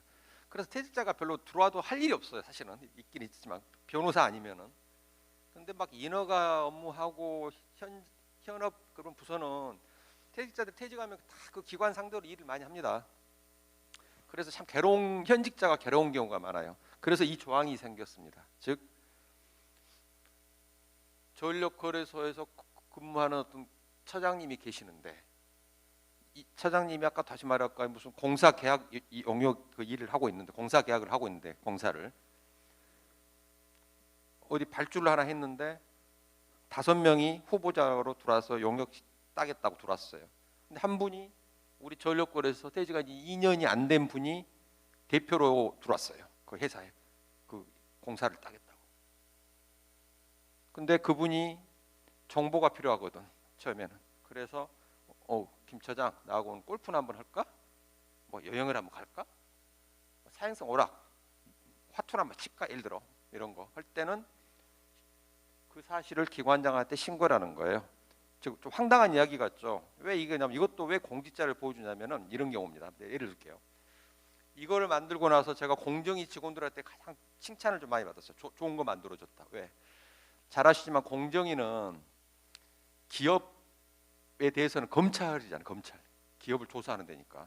그래서 막 과징금 막 몇천억 때리고 몇백억 때리고 그러잖아요. 기업한테는 상당히 무서운 존재가 공정입니다. 그래서 보통 공정위 사무관 퇴직하거나 서기관 퇴직하면은 이런 로펌에 명함을 보면 전문위원이라 해서 재취업을 많이 합니다. 재취업을 가면 그분들 카드 마음껏 쓰죠. 연봉 한 2억씩 받죠. 직장도 계속 다닙니다. 근데 그분들이 무슨 일을 하냐? 공정위를 상대로 해서 그런 소송이 많으니까 그거 대응하는 일을 해요. 그분들이 대응하는 일을.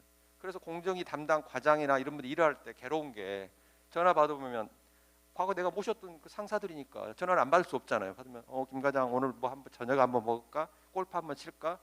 골프 치는 건 좋아요. 근데 가보면 꼭 옆에 누가 또 있다는 거예요. 이게. 그래서 이제 그런 정보 좀 어떻게 돼? 이번에 현대 그 부관 4천억짜리 그 어떻게 되고 있지? 참 난처하다는 거예요. 그 자리에서. 그래서 이게 만들어진 거예요. 그래서 앞으로 이렇게 하라는 겁니다. 퇴직한 지 2년이 안 되면 직무 관련자가 골프를 한번 하자 한다. 그러면 그렇게 하시면 되는 거예요.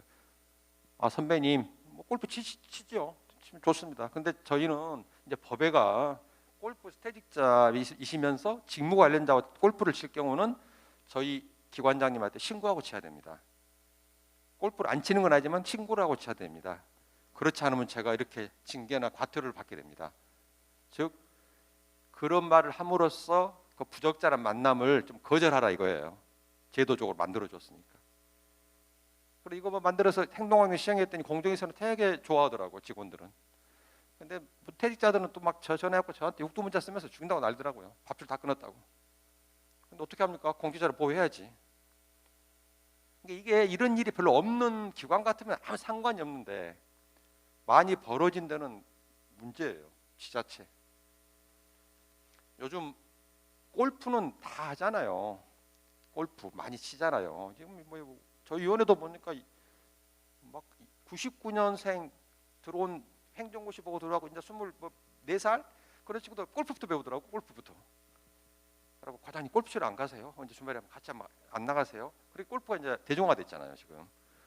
저런 이야기가 많아. 가보면 이상한 소리 하는 선배들 있으니까. 다시 말씀드리지만 퇴직자면서 2년이 안 되는데 그 사람 무조건 퇴직자가 아니라 퇴직자이면서 현재 나와 직무 관련자인 사람이 왔는데 그 사람과 골프할 때 그러니까 누가 그런 말합니다. 법에는 골프를 같이 할 경우 신고하라 했어요. 이게 또 웃기더라고 그때. 경상도? 강원도 원주 가니까 또 그럼 스크린 골프는 어떻게 됩니까? 또 이러네. 근데 솔직히 스크린 골프는 생각을 못했어요. 저희도. 근데 골프로만 돼 있는데 스크린 골프. 그래서 저희들 해석은 스크린 골프도 안 되는 걸 하자. 스크린 골프 할 때도 신고하라 하자 했는데 또 국회 가니까 어디 국회 뭐 정무위에서 그래요. 야 법에가 골프로 돼 있지 어디 스크린 들어가 있어. 사실 지금 고민입니다. 이거 어떻게 해야지. 고민. 근데 보시면 퇴직자하고 만났을 때 뭘 제일 많이 합니까? 우리가 사실 밥 먹는 거잖아요. 술 한잔 먹는 거잖아요. 거기서 시작이잖아요. 그러니까 이거를 국회 가져가면서 처음에 저희가 식사하는 행위, 퇴직자가 주관해서 뭐 하는 무슨 모임 행사 있잖아요. 그런 데서 많이 만나거든. 그런 거를 넣었어요. 그랬더니 국회의원들이 또 그건 안 된대요. 그거는 자기들 활동이 줄은다고 못 온다고. 밥 먹는 거에 막으면 안 된다고. 그래서 저희가 밥 먹는 것도 신고하고 만나라는 거 아닙니까? 밥을 먹을 때. 그랬더니 그건 절대 안 된대요. 통과 안 시켜준대 그러면. 그래서 이 세 개만 들어간 거예요. 직무 관련자고 여행 가는 사람 있겠습니까? 근데 또 누군 그러대요. 지역사회에서 아파트 옆 라인에 사는 선배인데 걔가 이제 건설업 하는데 내가 건설 내 일을 하고 있으니까 같이 여행 갈 수도 있다. 갔는데 다른 사람이 보고 저 둘이가 여행을 가지 그럴 수도 있다. 없지는 않다. 근데 거의 없다. 골프는 많지 않습니까? 골프는요. 저희 행동학력과도 암행 감찰 비슷한 걸 좀 하거든요. 막 따라다녀요. 지금. 감사원 그 애들 그러죠. 총리실에 또 그 센 암행 감찰반들 있잖아요. 막 따라다니잖아요. 또 그런 말 골프가 청탁금지법 보면 금품에 들어가요. 금품 수수 금지에 들어가요. 골프가. 그러니까 또 누가 그런다. 그럼 이 골프 할 때 돈을 공직자 내가 다 내버리면 되지 않습니까? 골프 할 때. 그럼 신고 안 해도 되나요? 그런 사람. 그렇지 않고 n분의 1 해서 골프 치면은 이 신고 안 해도 되죠. 또 그렇게 물어봐요. 청탁금지법은 어떻습니까, 여러분? 금품을 받지 말라고 돼 있죠, 공직자는. n분의 1 하면 괜찮다고 하잖아요. 골프장 갔는데. 그건 금품 수수가 아니라고 그러잖아요. n분의 1을 해버리면. 이게 검사들 예전에도 뭐 술자리 양주 먹고 막 하니까는 100만 원 이상 걸리면 안 된다니까 참여한 사람 20명, 예를 들어 술값이 300만 원 20분에 300을 나누잖아요. 그래서 1인당 100만 원이 안 넘으니 99만 원이니까 이건 불기소 막 그렇게 되잖아요. 근데 다시 말씀드리는데 이해충돌 방지법에서 골프는 돈을 네가 내든 공짜 치든 선배가 내든 내가 되든 무조건 신고. 아시겠죠? 신고. 직무 관련 외부 활동 제한. 우리 공직자가 어떤 자기 직무와 관련해서 외부 활동할 때는 거의 다 기관장 승인을 받아야 돼요, 사실은. 저도 오늘 왔는데 저희 위원장님한테 감사실 통해서 신고를 하고 와야 됩니다. 저희 위원회는 이제 곧 바뀌는데 지금까지 외부 강의에도 강의료를 못 받아요. 왜냐? 권익위 행동 강령에는 외부 강의 시급 때 수수료 빵원 해놨어요. 직원들이 불만이 많았어. 아니 강의 나가면 다른 기관 다 받는데 김영란법상 보면 뭐 1시간에 30만 원, 40만 원 다 되는데 왜 우리는 못 받냐? 근데 또 뭐 모범을 보여야 된다, 어쩐다 해가지고 그래 해놨는데 요번에 개정은 좀 됐어요. 몇 년 만에 이제 조금 받는 거로. 저 그래서 아 나도 그러면 전력거래소가 받겠구나 했더니 이해충돌 방지법 5월 19일 되기 전까지는 다 무료로 하랍니다. 또 이런 강의 나가는 것도 다 신고하고 나가잖아요. 예를 들어 대학교 겸임 교수로 많이 여기도 전문가분들 계시잖아요. 겸임 교수 뛰신 분들 다 승인 받고 겸직 신고 다 하잖아요. 여기도 사교에 막 그런 게 돼 있을 겁니다. 이런 것은 겸직하지만 뭐 이런 다 있잖아요. 그런데도 또 빠져나가는 구멍들이 있더라고. 그래서 여기서 막아놓은 겁니다. 이런 것들을 보시면 직무 관련자에게 사적으로 자문 같은 거하고 대가를 받는 행위. 이게 왜 들어가냐면 국책연구단지 연구원들을 보면 여러분 연구원들도 막 뭐 물리학 박사, 뭐 여기 전기학 관련된 전기공학 많잖아요. 거기도 빈익빈 부익부예요. 페이가 센 데는 엄청 세고요. 그렇지 않은 데는 의외로 또 박사님들이 근무하는 데인데 그렇지도 않더라고요. 보니까. 그래서 어떤 일이 벌어지냐면 예를 들어 항공 우주 연구원이 있으면은 진짜 그건 우리나라 우주 로켓 쏘는 데라 박사들이 있는데 거기 기관에서 용역 발주를 많이 합니다. 외부 전문가들한테 또. 그러면 하면은 어떤 현상이 있냐면은 5천억짜리 용역을 발주하면 당연히 기관에서 발주를 하는데 이 연구원들이 먹고 살려고 어떤 일을 하냐면은 한 400만 원짜리, 1000만 원짜리 용역 발주하는 게 있다. 그러면은 기관에서 용역을 발주를 안 하고 돌아가면서 연구원이 해당 기관에 전화를 해요. 그렇게 해가지고 그거 내가 용역해 줄 테니까 나한테 개인적으로 주라. 그럼 너희 돈도 많이 안 들어가냐면 결과물은 거의 똑같이 나온다. 그렇게 하고 있어요. 그러니까 기관이 경영을 해서 먹고 살려면 그런 거 기관에서 용역을 따야 될 거 아닙니까? 그거를. 그래야 그 기관이 밥을 먹고 살 텐데 개인이 따버리는 거예요. 그래서 사적으로 그런 일을 하는 거예요. 자기가 먹어버리는 거예요. 그 하는 일 자체는 지가 항공우주연구원의 공직자로 일하는 사람인데 그러면 그거는 당연히 공공기관의 이익이 돼야지 지가 사적으로 이렇게 하는 거, 대가를 받는 거. 근데 대가 안 받으면 상관없고 또 이런 거. 아까 이사장님 오면서 일타 강사 이야기를 한번 했어요. 일타 강사. 일타 강사 요즘 유튜브 난리잖아요. 아까 LH 사태 말했지만 경매 박사로 하는 LH 직원 일타 강사가 돈을 어마어마하게 벌었습니다. 유튜브에서. 결국 LH 사태 터지면서 걸려서 파면 당했습니다만은 이런 거예요. 그 사람들이. 그 친구가 근데 그걸 강의로 신고하고 했어도 승인은 안 났을 거예요. 그런 행위에 대해서는. 이런 거 하지 마라. 또 이런 거. 한전과 전력거래소가 뭐 때문에 소송이 붙었어요. 지금 양쪽이. 소송이 붙으면 여기 법무팀이 나서면서 외부 김현장, 로펌, 뭐 광장 변호사들이 등장을 쫙 하잖아요. 근데 전력거래소의 사내 변호사 직원분이 그 소송을 수행하는 과정에 어찌된 일인지 소송과 관련된 조그마한 정보를 한전 측에 넘겼다. 그럼 어떻게 됩니까? 우리 전력거래소는 어쨌든 좀 손해를 볼 수가 있잖아요. 그래서 그런 행위 하지 말아라. 근데 이 제도를 운영해 보니까 저희가 넣은 것은 5개 넣었는데 아직도 커버 안 낸 것들이 있어요. 미치겠더라고요. 너무 잡으면 또 규제를 너무 한다 그러고 그래서 최소한으로 넣은 게 이 정도 넣었는데 행동강령 운영해 보니까 이거로 적발된 경우가 별로 안 나와요. 즉 이게 완벽하지 않다는 거예요. 지금 현재 보니까. 그래서 이거는 좀 보완을 좀 해야 되지 않나. 제도를 운영하면서 나타나거든요. 이런 사례하면 이걸 못 잡는 경우가 나오거든. 그럼 그때는 보완을 좀 해야 돼요. 근데 가장 조심해야 할 게 이겁니다. 이런 건 별로 안 할 거예요. 보통 공직자라면 자기 직무 정보를 알려주겠어요. 쉽게 다른 데다가. 근데 이거 조심해야 됩니다. 이거 직무 관련자로서는 그 공직자한테 잘 보여야 되기 때문에 이런 거 하나 뭐 써주세요. 그럼 내가 돈 드릴게. 많이 유혹을 하거든. 거기 유혹이 빠지면은 여기에 걸려서 이렇게 갑니다. 이걸 좀 조심하셔야 됩니다. 가족 채용 제한 참 황당하죠. 무슨 가족 채용을 제한한대. 민주주의 사회에서 다가 아니고 봅니다. 공공기관은 전력거래소는 공개 경쟁 절차를 거치지 않고 이런 분들의 가족을 채용할 수 없다. 즉 꽂아서 채용하는 거 있잖아요. 한 명씩 딱 특별 채용 못한다. 일반 직원들은 할 수 있지만 이 사람들 한국전력거래소의 이사장님은 본인의 가족을 전력거래소에 특별 채용할 수 없다.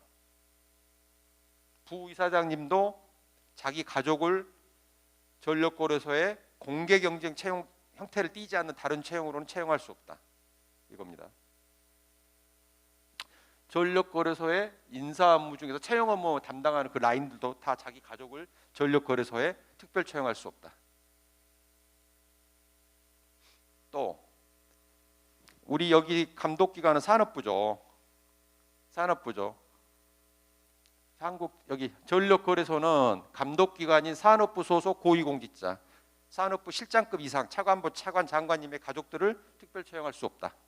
이런 경우입니다. 국회는 국회의원의 가족을 특별 채용할 수 없다. 예전에 국회의원들 모은 보좌관은 아들, 비서관은 사촌 문제가 많았었죠. 이게 다 막힙니다. 앞으로 못합니다. 이게 요즘은 사실은 국회 비서관 보좌관도 다 이제 공개 경쟁을 해요.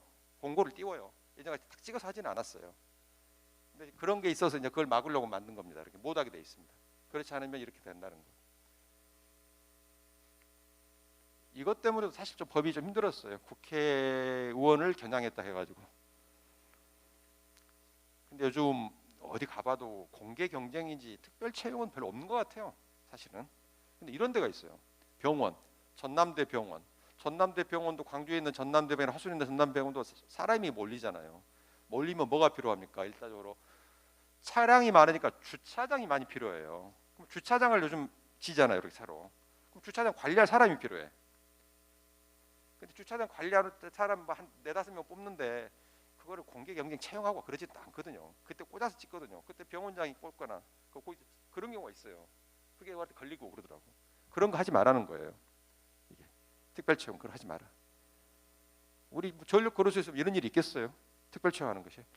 근데 그런 거 어느 공공기관 사기를 보니까 또 그게 있더라고요. 공공기관에도 사실 특별 채용 제도가 거의 없어요 요즘은. 근데 어느 기관은 인사관리 규정을 보면 진짜 웃기더라고요. 3조 특별 채용. 다음 경우는 특별 채용한다. 1호 사장이 인정하는 경우 있어요. 그러니까 그거 당장 고치라고 우리가 공고했는데 사장이 인정하는 경우래요. 그럼 뭡니까 그거는? 난 데리고 오고 싶은 사람 하나 데리고 오겠다는 거죠. 그래서 안 되겠다. 그래서 어떤 공공기관이든 고위공직자 재산 공개하는 분들은 가족은 특별 채용 못한다. 그렇게 만들어놨습니다. 이게 재미있는데 수의계약 체결 제한. 근데 여기도 또 웃긴 게 또 고위공직자야. 일반 직원들은 상관없어요. 고위공직자. 공공기관은 전력거래소는 이런 사람들과 수의계약할 수 없다. 전력거래소의 고위공직자분들과 수의계약할 수 없다. 전력거래소 고위공직자의 가족들과도 수의계약할 수 없다. 전력거래소 계약 업무 담당자의 가족과도 수의계약할 수 없다. 또 이거 상급기관인 산업부 소속의 고위공직자 가족과 전력거래소는 수의계약할 수 없다. 국회 산업통상위 국회의원의 가족과 전력거래소는 수의계약할 수 없다. 왜 이걸 만들어놨냐면 제일 심한 게 이제 여기 때문에 그래요. 지방의회 의원들은 아시지만 국회의원과 다르게 자기 업이 따로 일을 하잖아요. 뭐 건설업자 이런 걸 하게 돼 있거든요. 지자체 공무원들이 제일 힘든 게 뭐냐면 계약 업무나 이런 사람들이 지방의원이 또 감사를 하는 권한을 갖고 있어가지고 지 일 때문에 수의계약을 그렇게 욕을 많이 합니다. 수의계약을 알면서 위반이란 거 알면서도 해요. 안 그러면 의회 불려가서 죽어나거든. 그래서 지방 의원도 그런 걸 못하게끔 지방 계약법에 들어있긴 해요. 근데 어떤 압력이 있었는지 모르는데 지방 그런데 수의계약 할 수 없다로만 돼 있는데 수의계약을 했을 때 하는 처벌 조항이 없어요. 그 법에 처벌 조항. 이게 지방 의원들 마음껏 해요. 그냥 언론에 한번 뜨면 한번 쪽팔리는 거고 마음껏 해요. 아 그럼 자기 회사가 먹고 사니까. 그래서 이렇게 집어넣는 겁니다. 이거 넣었더니 지방 의원들이 날렸어요. 저희한테. 자기들 이제 밥줄 끊어놓는다고. 그거 아시죠? 예전에 국회 지금 국민의힘의 박덕흠 의원이라고 그분이 무소속일 때 그분이 재력이 대단하신 분이더라고. 아들도 큰 건설사를 갖고 있고요. 그런데 국회의원 소관 상임위 그 감독을 받는 산하 기관인데 그 기관하고 아들 회사가 수의계약을 했어요. 근데 그 제도를 못 잡아. 그거를 잡을 수가 없어. 그래서 이게 나온 겁니다. 그런 거 다 막는 거로 해서 수의계약입니다. 근데 또 이런 게 있습니다. 그러면 수의계약 할 수 없다 하면 계약 업무 담당자 입장에서 되게 답답한 게 있어요. 지금 아까 채용 업무 담당자도 지원을 했는데 그 사람이 산업부 소속 공무원 그 가족인지 우리 이사장님의 아들인지 어떻게 알고 수의계약을 안 하겠냐. 그렇잖아요 이게. 그래서 제가 시행령에 또 담았어요. 수의계약 할 때 앞으로 모든 것에 대해서는 확인서를 증거하도록 해놨어요. 그 대상자 통해서 너 가족이 이런 사람이 해당되는지를 한 장씩 받게 해놨어요. 그래서 확인하게끔 해서. 근데 아까 말씀드린 가족 채용으로 걸린 경우는 거의 없고요. 근데 수의계약은 많이 나옵니다. 양산시장도 한번 저하고 같이 9시 뉴스까지 탔는데 자기 매제라고 그러죠. 매제하고 3년간 수의계약을 한 4천 건을 했어요. 근데 여러분 그 4천 건이 대단한 게 아니라 그 4천 건을 계약한 그 담당자들은 얼마나 속이 괴로웠겠습니까. 시장님은 절대적인 대통령이에요. 거기서 그 계약한 뭐 담당자 7급 8급 하고요. 팀장이 계장이고요. 5급 과장이 사무관 정도밖에 안 돼요. 시장님이 생사를 갖고 있는데 그래 그게 언론에 한번 떴어요. 그랬더니 그 시장님 나는 몰랐다. 계약한지 모를 수밖에 없지. 계약의 그 정결권은 그 계약 담당 과장한테만 있거든. 모를 수도 있죠. 근데 뭐 그렇다고 또 저희가 가만히 있으면 되나요? 찾아갔죠. 시장님 보십시오. 4천 건을 했어. 4천 건을 몇 년 동안. 이걸 몰랐다는 게 말이 됩니까? 당신은 진짜 이거 사적유황에 신고했어야 된다. 그죠? 매제가 들어오면 매제는 양산시하고 계약하면 벌써 직무 관련자입니다. 그죠? 직무 관련자인데 매제는 사적이익 관계자에 들어가요. 이게 신고를 했어야 돼. 그 계약을 하더라도 모른다 그러더라고. 그래서 그때 언론에 뿌렸어요. 제가 9시 뉴스에 기자가 판단해라. 다 신고했어야 한다 그러죠. 4천 건을 했는데 같은 양산에 사는데 그걸 몰랐겠어요. 알면서도 눈 감아주고 밑에 직원들은 저희하고 면담을 하자니까 절대 안 해요. 못 하겠죠. 무서워서. 나중에 후환이 무서우니까. 즉 그 말은 알고 있었다는 거죠. 그런 경우 있어요. 그래서 이런 법이 그런 직원들한테 필요한 거예요. 직원들을 보여주는 거로서.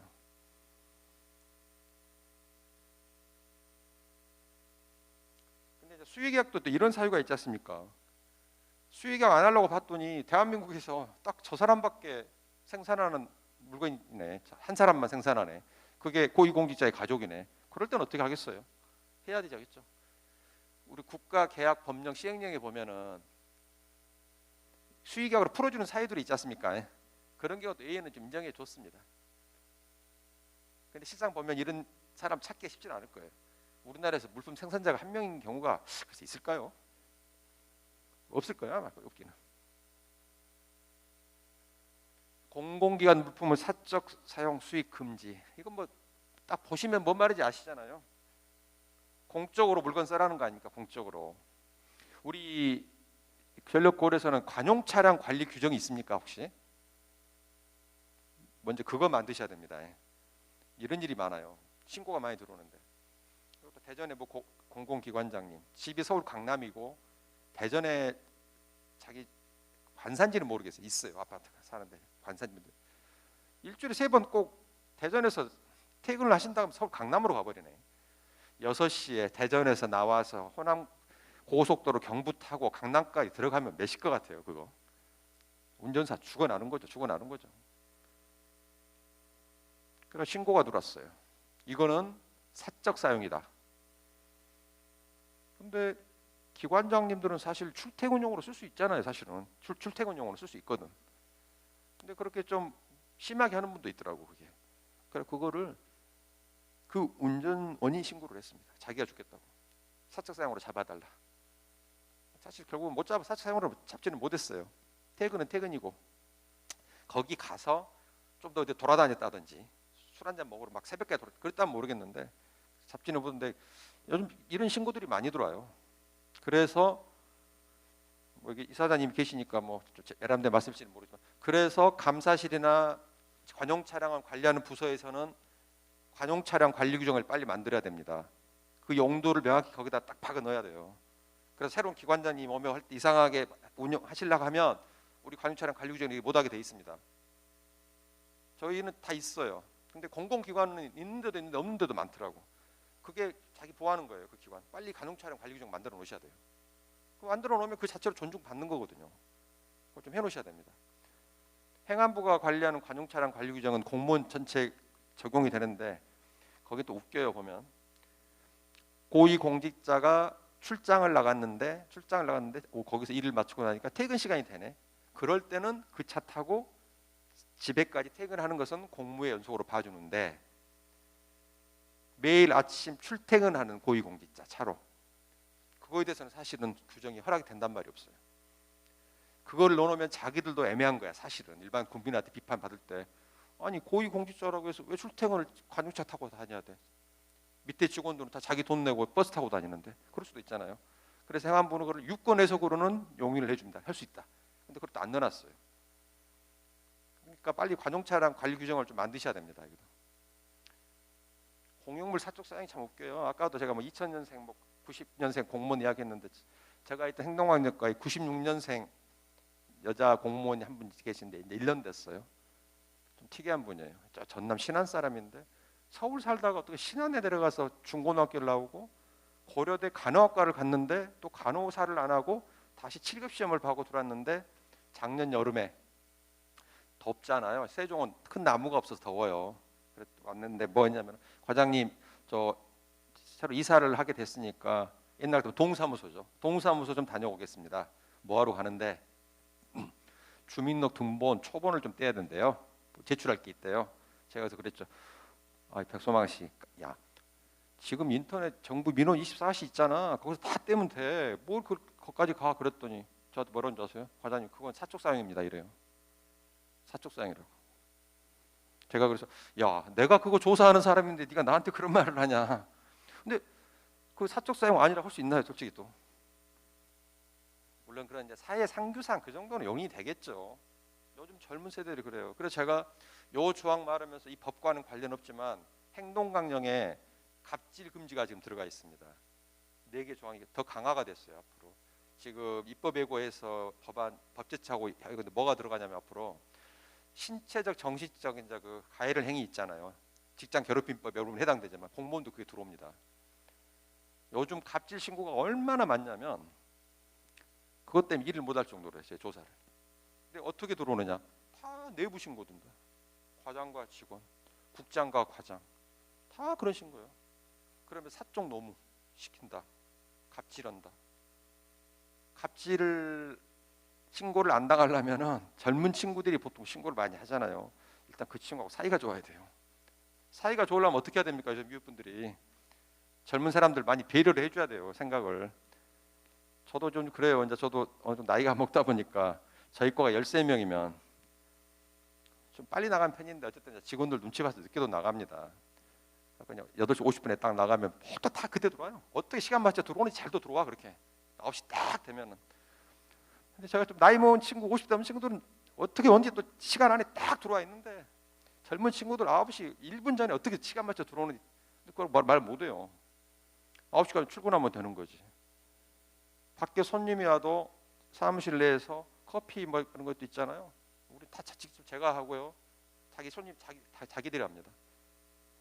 괜히 그거 했다가 갑질이라고 하면 어떡했고요. 그런 신고도 있거든. 내가 커피 타러 들어왔냐. 진짜 그 젊은 사람들의 생각을 그냥 이상하게 생각할 게 아니라 그런 트렌드로 이제 바뀌어 가야 됩니다. 그래서 제가 농담으로 그래요. 갑질 신고 안 나가려면 일단 젊은 사람하고 친절하고 친해야 된다. 친하면 친구 안 한다. 어떤 공공기관의 여자 원장님은 관사가 좀 외곽지 있어요. 근데 그냥 스트레스를 많이 받는데 평소에 편두통이 있으시대요. 근데 관사 차를 몰고 오면은 외곽지 있어갖고 약국이 없대요. 편의점도 없고. 그래서 밑에 부장 여자분한테 편해서 약 좀 사달라고 한 2-3번 이야기를 했는데 사다 줬어. 근데 한번 성과 평가 뭐 할 때 점수가 안 좋았나 봐. 저희도 신고했어요. 사적 너무 시킨다고. 가 잡았어요. 행동안 위반으로. 그 사람 딱 진술을 하던데 그렇게. 내 직무 어디에 너무 분장해. 나 약 사오란 거 없다 나. 그거 잡습니다 좀. 어디 군대에서는 사단장 공간에 있는 매실다라고 했다고 부관한테. 그것도 신고해요 저희한테. 네, 그래서 그건 부관 그 사람 불러가지고 중령이가 되더라고요. 그래. 사단장이 그런 거 해야 그다음에 왜 매실을 널 안 나눠줘서 그러는 거냐. 그걸 갖고 그런 걸 신고를 해서 너무한 거 아니냐. 사병들도 신고를 많이 합니다. 사병들도. 근데 조사해 보면 진짜 그 상급자하고 사이가 안 좋아. 사이가. 그래서 신고가 많아요. 어떤 젊은 직원들은 진짜 저희들 젊었을 때보다 더 열성적으로 잘하는 사람도 있잖아요. 이분도 많이 봤지만 뭐 손님 아까 말씀드린 오면은 뭐 커피도 타다 주면서 아유 오셨냐고 하면서. 근데 요즘은 대충 트렌드는 그러진 않지 않습니까? 중앙부처에 여기 부처는 제가 바뀔 수가 없습니다. 현직이니까.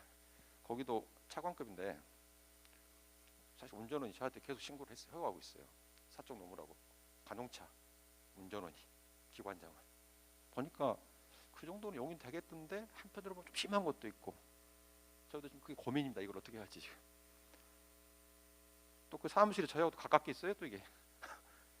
그러니까 여러분도 진짜 갑질 신고 받아보면 황당합니다. 당하면 내가 왜 이런 신고를 받냐 하지만 황당한 속에서 조사받게 되고요. 위반 통보 받게 됩니다. 진짜 좋은 젊은 분들하고는 갑질 관계 그런 게 조심해야 돼요. 어떤 데는 또 대전시 보니까 2달 만에 자살한 친구도 있었어요. 또 심하다고 해가지고 갑질이 심하다고 그런 데도 있고 막 그러는데 거의 지금 신고가 다 들어온 게 갑질입니다. 갑질과 사적 노무. 이게 조금 위에 계신 분들은 젊은 분들 조금 속으로 괴롭더라도 좀 이해를 하는 천에서 내 자식, 내 동생을 생각하면서 좀 이해를 해주면서 생활을 해야 서로 융화가 되지. 거두절미하게 탁탁 끊어서 그렇게 해가지고는 상당히 좀 안 좋아요. 아까 말씀드린 90년생 공무원이었다. 그게 뭐냐면은 기본 사고 방식의 차이입니다. 요즘 젊은 친구들 이런 말하면 또 기분 나빠하신 분들 계실지도 모르겠어요. 유튜브에서. 근데 그때 폄하하는 건 아니고 요즘 트렌드가 그러잖아요. 나이 먹은 사람도 그렇고 솔직히 일 적당히 하자. 나 승진 필요 없다. 내 삶을 여기서 다 끝내지는 건 아니다. 나 나가서도 편하게 살겠다. 그런 공직 풍토 문화도 많이 이제 만들어지고 있잖아요. 그럼 거기에도 맞춰가는 분도 좀 있어야 돼요. 근데 그런 사람을 너무 옥죄기만 해가지고 힘듭니다. 이거 요즘. 그런 관련 신고를 많이 처리해 보니까 알아요. 저도.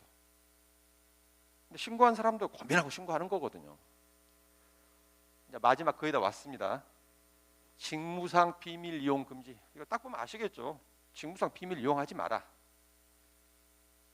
LH 공사 직원들이 다 이거에 걸려서 들어갔는데 결국은 또 다 거의 빠져나왔어요.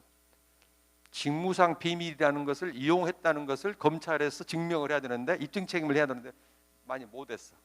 즉 이거 공직자는 일하는 중에 알게 된 비밀을 또는 미공개 정보를 이용해서 재산상 이익을 취득해서는 안 된다. 이거 하다 걸리면 이거는 형사처벌입니다. 7년 이하 징역 7천만 원 이하 벌금. 재산상 이익을 취득하지 않았는데 이용만 하거나 사적으로 이용만 했을지도 남한테 줬다든지 이용만 하더라도 3년 이하 징역. 이 법은 또 민간인까지 처벌해. 이거는 공직자 이해충돌 방지법은 공직자만 처벌하잖아요. 여기는 유일하게 민간인까지 들어갑니다.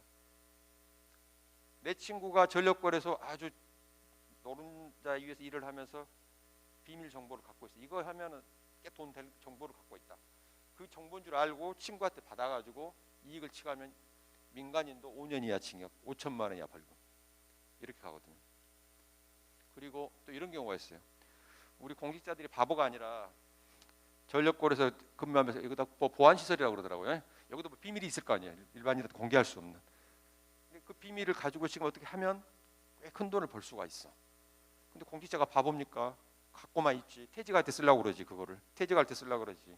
퇴직자 신분에서, 민간인 신분에서. 그래서 이것도 넣었어요. 퇴직 후 3년이 경과하지 않는 자도 포함한다. 퇴직하고 나서도.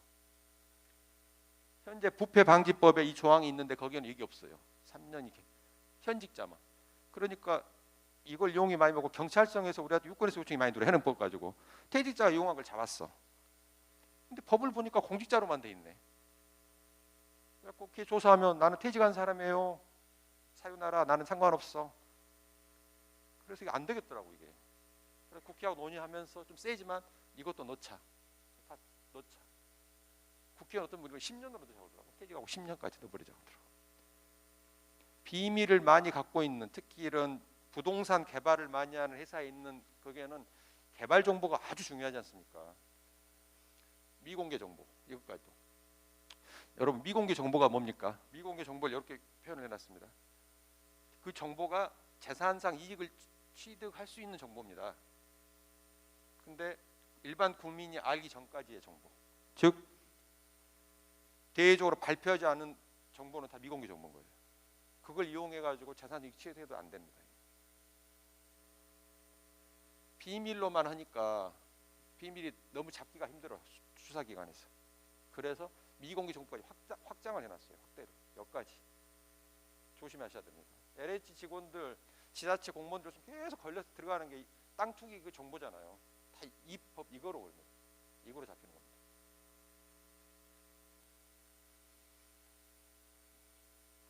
재산상 이익 취득한 공직자 7년 이하 징역. 재산도 다 몰수 추징합니다. 여러분 몰수 추징 아시죠? 내가 개발 정보 빼서 5억 원어치를 팔아서 5억을 벌었어요. 근데 이 사람이 돈 다 써버렸네. 나중에 걸렸는데 국가에서 그걸 환수를 시키려니까 없네. 2억 5천밖에. 2억 5천을 가져와야 될 거 아니에요. 5억 중에. 그 전에 안 쓴 2억 5천 가져온 것은 몰수. 그러면 2억 5천이 이제 남았네. 더 빼야 되는데 이 사람이 아파트가 따로 있네. 고스란히 2억 5천 빼오는 것은 추징. 걸리면 자기가 번 만큼 그대로 뺏깁니다. 이게 그런 벌들이에요. 이게 상당히 공직자들은 센 벌이에요. 우리 공직자가 7년이나 징역 먹으면 어떻게 되죠? 직장에서 당연히 파면 그럼 퇴직금, 연금 제대로 나옵니까? 안 나오죠. 이건 좀 조심하셔야 됩니다. 네, 요거 한 5분 후로 끝낼게요. 그럼 이런 신고가 또 있어야 돼요. 이런 게 누가 위반했으면 신고도 하고 그래야 될 거 아니에요. 직무상 비밀 이용했다고 해야 밝혀내지. 그리고 이 법에는 신고 제도도 있습니다. 여러분은 감사실에 신고하시면 되고요. 이런 거에 대해서 누가 위반한 걸 봤을 때 저희 권익위 신고해도 되고 수사기관 신고해도 되고. 그러면 그거에 따라 수사를 하고요. 또 신고한 사람들은 보호를 많이 해줘야 돼요. 자기 신분이 드러나면 안 좋잖아요. 보상도 해주고 환수가 있었으면. 우리 권익위에서 하는 보상은요. 현금 30억까지 보상합니다. 국가로 돈이 환수가 됐으면. 개인들 7억, 8억 받은 사람도 많아요. 위원회에서. 저희가 주는 보상금이 로또보다 좋은 게 저희 보상금은 세금도 없어요. 세금도 없어요. 아주 비밀이라 자기 부인도 모르게 남편 계좌에다만 조용히 넣어줍니다. 저희가 이거. 부인도 몰라요.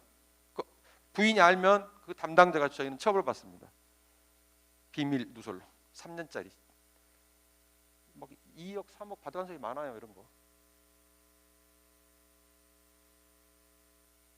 10몇 년 전에는 도로공사 일용직 직원이 도로공사가 그때 경영평가, 성과평가 뭐 조작 그런 게 걸렸어요. 그래서 걔들이 말대로 S를 받은 거예요. 근데 그 조작이 밝혀지니까 S가 되면은 A 아니 B로 떨어지게 돼 있어요. 그래서 환수를 얼마나 힘든지 아세요? 그래서 그 27살 먹은 총각 13억의 현금 받았어요. 꽤 오래전 이야기예요. 오래전 이야기. 10년이 넘었습니다. 이거 지금 어떻게 합니까? 바로 사표 딱 쓰고 세금도 없어요, 세금도. 마지막인데요. 요거는 뭐 이런 거 하기 싫은데 꼭 가면 저희 위원장님이 시킵니다. 이거 홍보하고 오라고. 그러면서 우리 위원장님 가면 그럽니다. 여러분 핸드폰 꺼내 보세요. 유튜브 들어가서 권익 비전을 한번 쳐보세요. 그러면 구독자 수가 올라가잖아요. 저희도 매 구독자 수 체크해요. 위원장님 회의할 때마다 10만 명 넘어야 되는데 언제 넘어 언제 넘어. 근데 그건 그거 왜냐면은 제가 이제 오늘 말씀드린 건 여러분 좀 지루하잖아요. 저도 좀 목도 아픈데 보통 오면 이제 1시간 반, 2시간 하다가 보면 저도 이제 이 강의를 한 1년째 계속 하니까 저도 좀 지루해. 똑같은 이야기 또 하고 하니까 그러는데 그래서 무슨 말씀이냐면 저희 권익비전 유튜브에 치고 들어가시면 이해충돌 방지법과 관련된 동영상이 여러 개 있습니다. 제가 이렇게 하는 거 2시간짜리 있고요. 제가 또 앵커하고 둘이 아주 예민한 문제들 문답형으로 단답형으로 답변하고 질문하는 것들 30분짜리 있고요. 또 우리 전현희 위원장이 유명하신 분이야. 국회의원도 여러 번 하신 분인데 그분이 또 강의하는 것도 있고 또 예쁜 어디 TV 방송국의 그 앵커가 핵심적으로 또 알려주는 것도 있으니까 심심하실 때 유튜브 가셔서 이해충돌 쪽 한번 궁금한 거 있으면 한번 보시라는 거. 그래 공부가 될 겁니다. 그리고 결론적으로 이제 마지막으로 말씀드리는 게 제가 거창하게 이렇게 말씀드리지만 저는 이 법을 설명해야 할 사람이니까 몇 조가 어떻게 보면 애워지더라고요. 알고. 근데 여러분 이 법 알려고 필요는 없어요. 내가 애매한 상황에 있을 때 그냥 법 내서 한번 읽어보세요. 어디에 해당될 것 같다. 답이 안 나온다. 그럴 때 감사실 연락해서 나 이럴 때 어떻게 해야 됩니까? 알려주실 거고 감사실도 애매하다. 그러면 저희 권익위로 연락이 올 거예요. 그럼 제가 알려드릴 때 어떻게 하면 되니까 뭐 이거를 1조부터 애워한다 생각을 할 필요도 없고 애워지지도 않고 그건 그렇게 좀 하시면 좋겠고 저희가 그리고 지금 각 기관의 이제 업무 편람을 법률 시행령 운영 지시까지 담은 편람을 한 300페이지짜리인가 다 보냈어요. 그게 아마 이제 그 인터넷에 게시가 될 거예요. 애매한 사례를 들어놓고 어떻게 해야 되는지 뭐 할 때 어떻게 심심할 때 한번 읽어보시고 그래서 대다수 공직자는 이 법이 필요가 없을 겁니다. 그럴 일이 없으니까 다 공정하게 일을 할 거니까. 하지만 만일에 하나 또 닥칠 수가 있을 때는 이렇게 대응하자. 요거로 제가 마치고요. 혹시 뭐 질문 있으시면 원래 오면 질문 없더라고요. 아 있어요?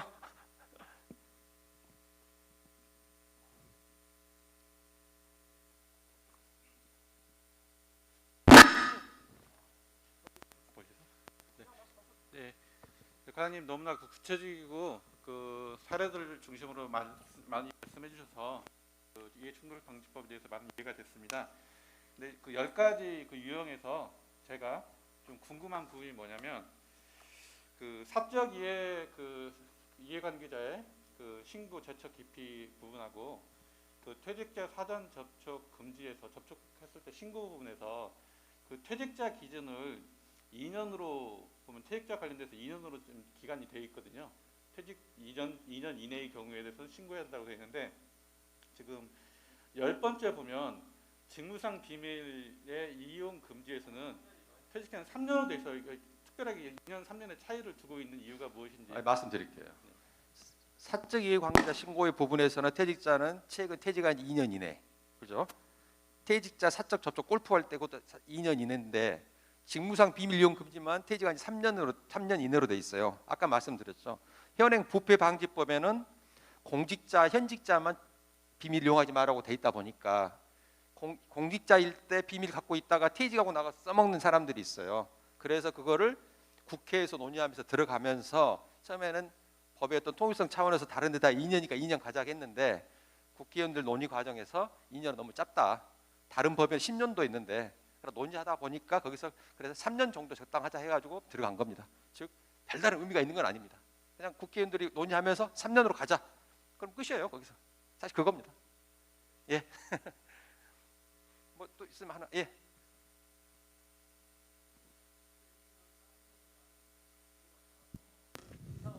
감사원부를 할 때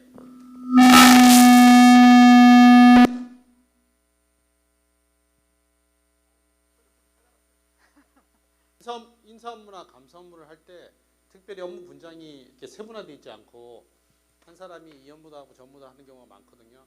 그런데 이제 저희 기관 같은 경우는 사내 커플들이 많아요. 그래서 사내 커플 같은 경우에 한 직원이 인사 업무나 감사 업무를 이렇게 발령을 나게 되는 케이스들이 있을 것 같은데 그런 경우는 좀 배제하는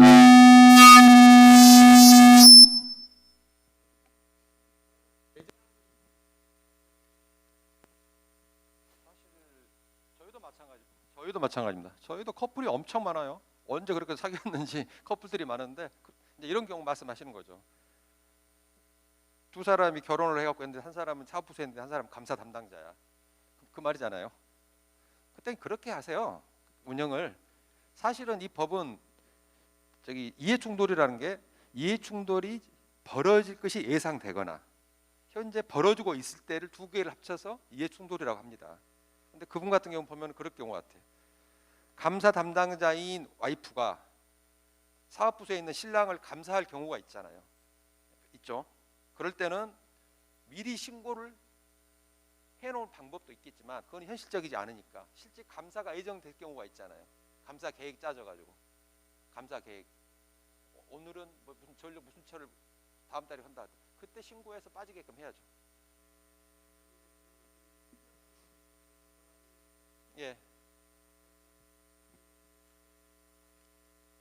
근데 말씀드리지만 제가 드리는 말씀에 가장 좀 답답하다고 답답하다고 말씀하실 수 있을 것 같아요. 그런 거 예방하려고 만든 게 이해충돌법입니다. 그런 거를 아까 말씀드린 전남 하수는 어마어마해요. 부군수가 승진심사위원장이에요. 부군수가 거기 가보니까 동생도 근무하고요, 처제도 근무하고요, 엄청 많아요. 근데 그 하셔야 돼요. 그렇게. 단 이거는 있습니다. 아까 말씀드렸죠. 그 담당자를 대체하기가 어려운 경우는 안 해도 된다겠죠. 그거는 이사장님이 판단해 주시면 되지. 예를 들어 감사 인력이 얼마나 되는지 모르지만 이사장님이 판단해서 이 정도는 너를 이 경우는 너를 대체하기 어려운 경우로 보겠다. 그래서 너는 그대로 해라 할 수도 있죠. 방법 하나. 단 근데 그거보다는 어떤 사적 이용에 신고하고 회피하는 게 낫죠. 자기 부인이 근무하는 그 부서에 대한 감사는. 부서도 또 자기 부인이 근무한 그 일이 있을 거 아닙니까? 직무. 거기에 대해 감사할 경우는 회피하는 게 낫겠죠. 그때는. 그게 취지입니다. 그렇지 않으면 실장님은 어떤 방법을 좀 생각해 보신 게 있나요?